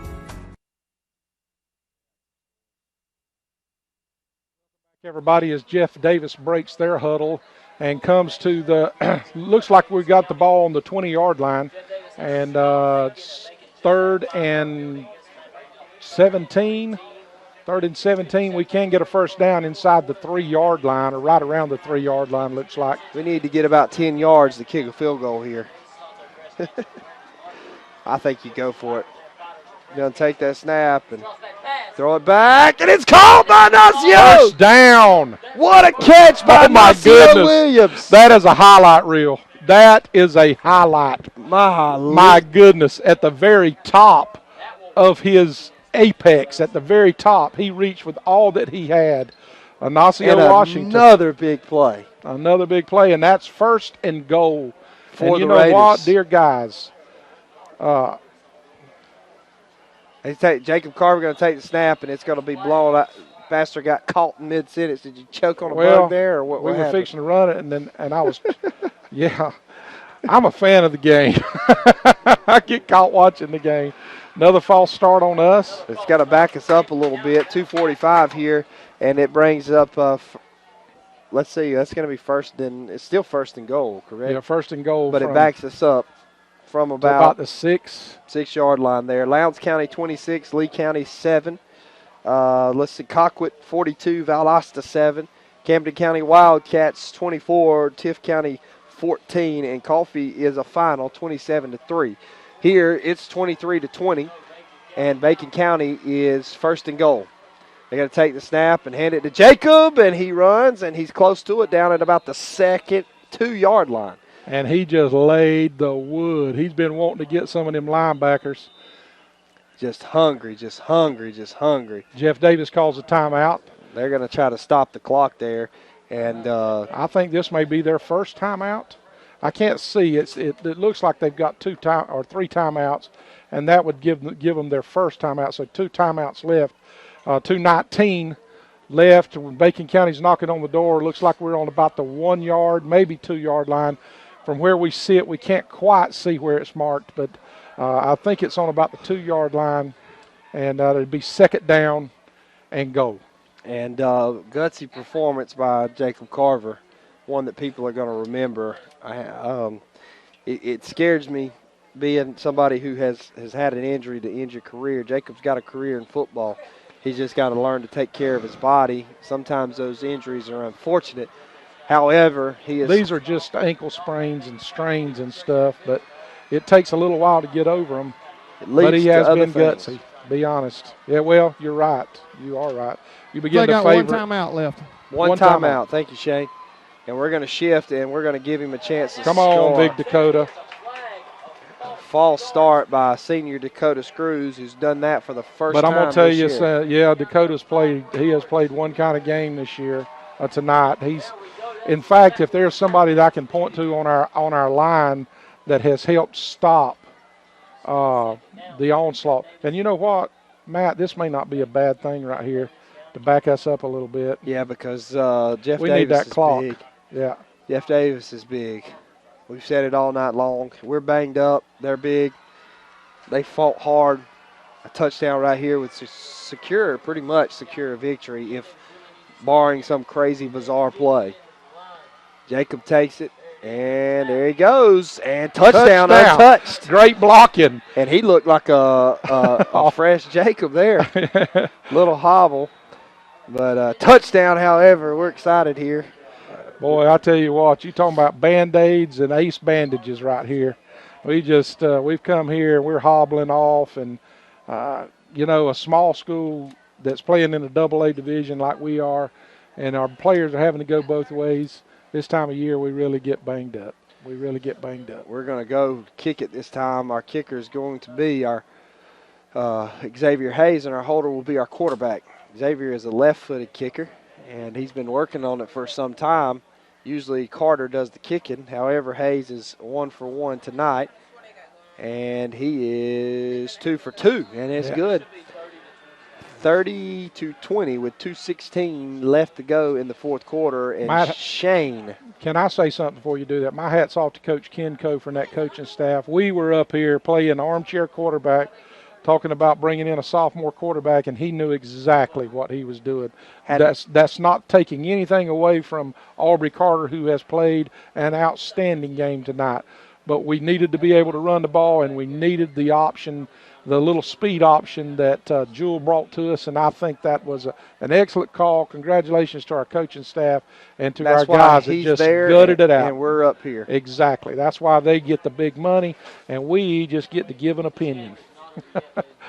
And it looks like Aubrey's going to kick it off from the 40, and let's cross our fingers, close our eyes, and say a quick prayer that something crazy doesn't go. Just want to give a shout-out to Pastor D down at First Baptist, listening in tonight, a Clemson fan, feeling pretty good, even though Michigan's going to win the national championship. 2:16 here in the fourth quarter. It's 30-20. We're up by 10 again as Jeff Davis keeps fighting, so don't count them out yet. This time we're going to kick it, and that ball's going to take a bounce and end over here, and they fight for it, but they fall on it on about the 35. This is a night like this, and you just don't even kick off. I mean, it's just been crazy for both teams. That ball's bouncing everywhere. Almost better to kick it down as far as you can to kick it out of bounds. It has been crazy as they had a big crazy bounce on their last one, and that one they just couldn't seem to catch it right here. 2:13, and we've got a hold, and it's going to be interesting to see what Jeff Davis decides to do. Yeah, Michigan who? That's going to be a huge final. Isn't that game tomorrow? Yeah, it's going to be a big game. Yeah. Ware County loses 24-21. Effingham beats them. They're going to throw it outside, and he's got some blockers, but we stretch him to the sideline and make him get out of bounds.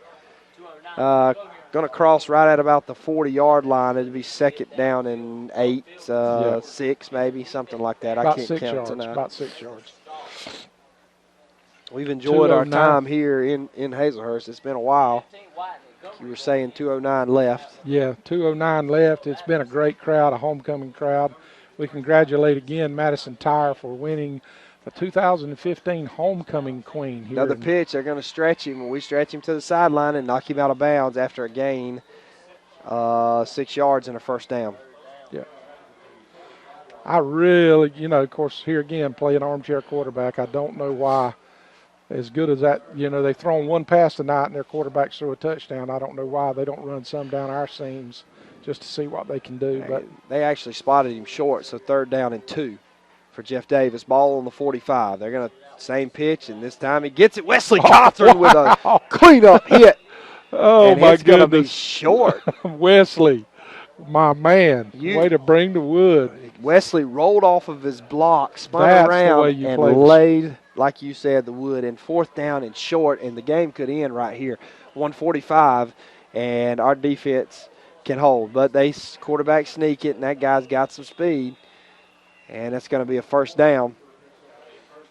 If it comes to 4th and 1, I'm going to give the advantage to Jeff Davis simply because they're so much bigger than we are. I don't know. Jeff Davis is very confused, and they finally get it, and they're just going to pitch it again. They're just trying to get that corner and getting a broken play. And looks like head coach is going to call a timeout, 1:26 and ticking here. And the white hat will not look his way. I'm witnessing this. Guys, I can tell you for this, whatever coach has said from Jeff Davis to the He's white made hat, him mad, hasn't he? He has definitely made him mad because they would not even give him a timeout and ran about 10 seconds off the clock. GSH, I can't say it. GHSA is going to be getting a call. Shane, talk to us. Tell us a little something. Well, folks, that's their last time out. So hopefully, regardless of what they do on this drive, we got the ball and can run it out, even if they break one here. Just reiterate, just a gutsy game on just every one of our players just about, guys, because we got a lot of injuries over here like y'all keep alluding to is Band-Aids on us. But Demetrius, Jacob, I mean, they've been going down left and right, but just fighting, and that's what we talk about in the locker room at halftime. Just keep going after them, keep going after them. And just knowing and being aware, that shows you that they're aware that this game was really their season. I mean, you can, a lot of things can happen, but if you lose this game tonight, chances are you're out of the playoffs. Well, that is right, and the most valuable player in Bacon County this coming week is going to be our trainers and doctors, and one that helps try to put us back together to get us ready to play Vidalia next week. Vidalia took one on the chin tonight. It was 27-3 last we heard. They're going to pitch it out wide again, and he gets the corner, and we're just stretching him out, knocking him out of bounds, 112, and he's just gaining 4 or 5 yards a carry here. Doing the same play, coming the same way all night long. And it's obvious they've seen something because it's the same thing we seen last week. But, guys, you have to remember, as we're talking, we are banged up. It's probably the worst I've ever seen in Bacon County. Yeah, and I've seen some bad stuff. And there he goes again. And this time, we cleaned up and missed a tackle. Just heads down and missed the tackle. But anyway, out of bounds, first down for Jeff Davis. You know, we knew coming in that we were very inexperienced. We lost such a big group of seniors last year, and really we only had 7 or 8 players that had any playing experience at all, and Demetrius and Jacob, of course, were the guys that had played a lot, along with KJ Brown, who had played some. And after that, those few guys, we were very, very young and thin. We just didn't have a lot of depth. And there they go. They hand it, and he hits it big, and we make a tackle. Number 9 for the Raiders makes a touchdown-saving tackle, ball at the 25-yard line, and that's going to be a first down to stop the clock for just a few moments. Jeff Davis is out of their timeouts, and they're going to snap it, and they're going to pitch it to him. Oh, he's got a crease. He got a crease. He does. Down the sideline, and he steps out of bounds. And 56 seconds left to go in the game. 56 seconds left, and They're on about the 17-yard line, looks like. 17-yard line. And this game has been a close game, and we have battled hard. Jacob Carver coming in with no ankles and comes in deep into the ball game and helps us. Number 21 gets it. He bounces back. Akeem Peterson, K.J. Brown rumbling down there to bring him down. And that clock is just rolling now because he didn't get out of bounds, and it's rolling in our favor. And the more that clock rolls, the more that means we're fixing to name an ATC play of the ball game. Going to hear from Coach Ken Kofer, pack our bags, and go to the house with a W on homecoming here in Hazelhurst, Georgia. They're fixing to finally throw a pass. Nope. Oh, and the ball's fumbled, and Dakota Screws with the recovery. There you and go. And that kind of sealed the deal here. 26 seconds left, and we begin to celebrate. And, boy, it really has been a war. You can't say anything to either team. Been a good fight. No, and for the most part, it's been a very clean ball game. We've had some penalties. We've had some jawing, as you would have when you got rivalry games like this. But for the most part, we've not seen anything out of the way on either team. I'm sure there's been a lot of talk and smack going on down on the field. But yep, it's been a good game, and it basically come down to that number 10, that guy number 10, and it makes you just think, if you have him last week against Bryan, does it change the element of the game? However, that's behind us and in a bag here, and we're going to take it and just take a snap. Aubrey Carter fittingly takes the snap, and that's going to be it. It's going to roll down. There's nothing Jeff Davis can do about it. And that's going to be a final here from Hazelhurst, Georgia. Your Red Raiders 30 and Bacon County 30 and Jeff Davis Yellow Jackets 20. Congratulations. Our ATC broadband play of the game. I'm going to have to say that the play of the game, Matt, was probably the last catch by Ignacio down on the goal line. What's your ATC play of the game, broadband play of the game? Has to be. It sealed the deal. It sealed the deal. Ignacio come up big all night long. The opening touchdown. Had a big catch to set up a rushing touchdown. Two big catches that set up that. The third down catch from our sophomore quarterback, the pass from him just on that drive. Both of those plays on that drive. I mean, he sealed the deal. He come to play. Aubrey Carter come to play tonight. Dakota Screws come to play.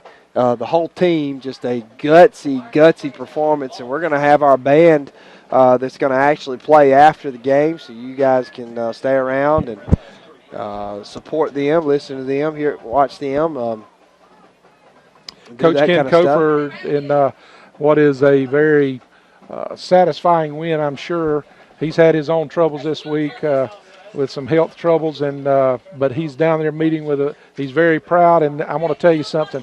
We got called out last week for having a lack of intestinal fortitude, but the reason we won today is nothing but pure old guts. Yep, we're going to take a quick break. When we come back, we're going to give you some scores from around the region. We're going to give you some scores from around the area.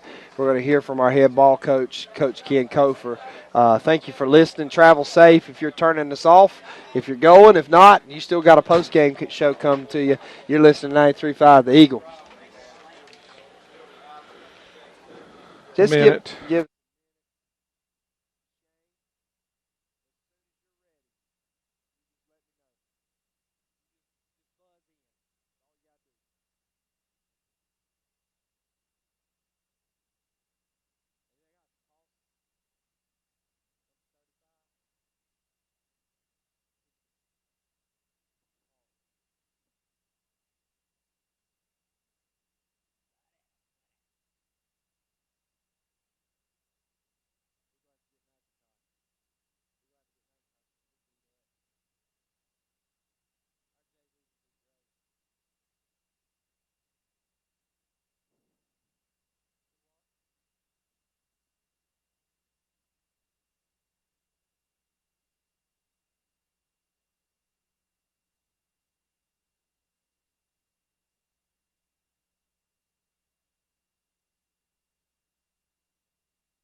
your headsets on, my friend. We got a game tonight, son. We were tuned into that game. Got a couple of dead spots tonight. We apologize for that, but me and the Rev were kind of enjoying the game a little bit.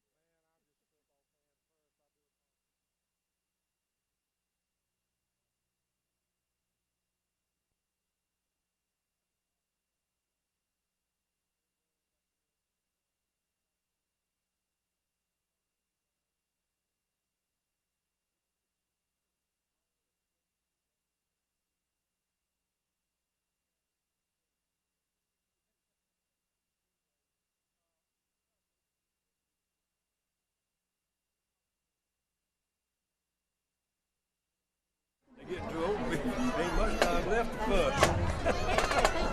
I want you to watch.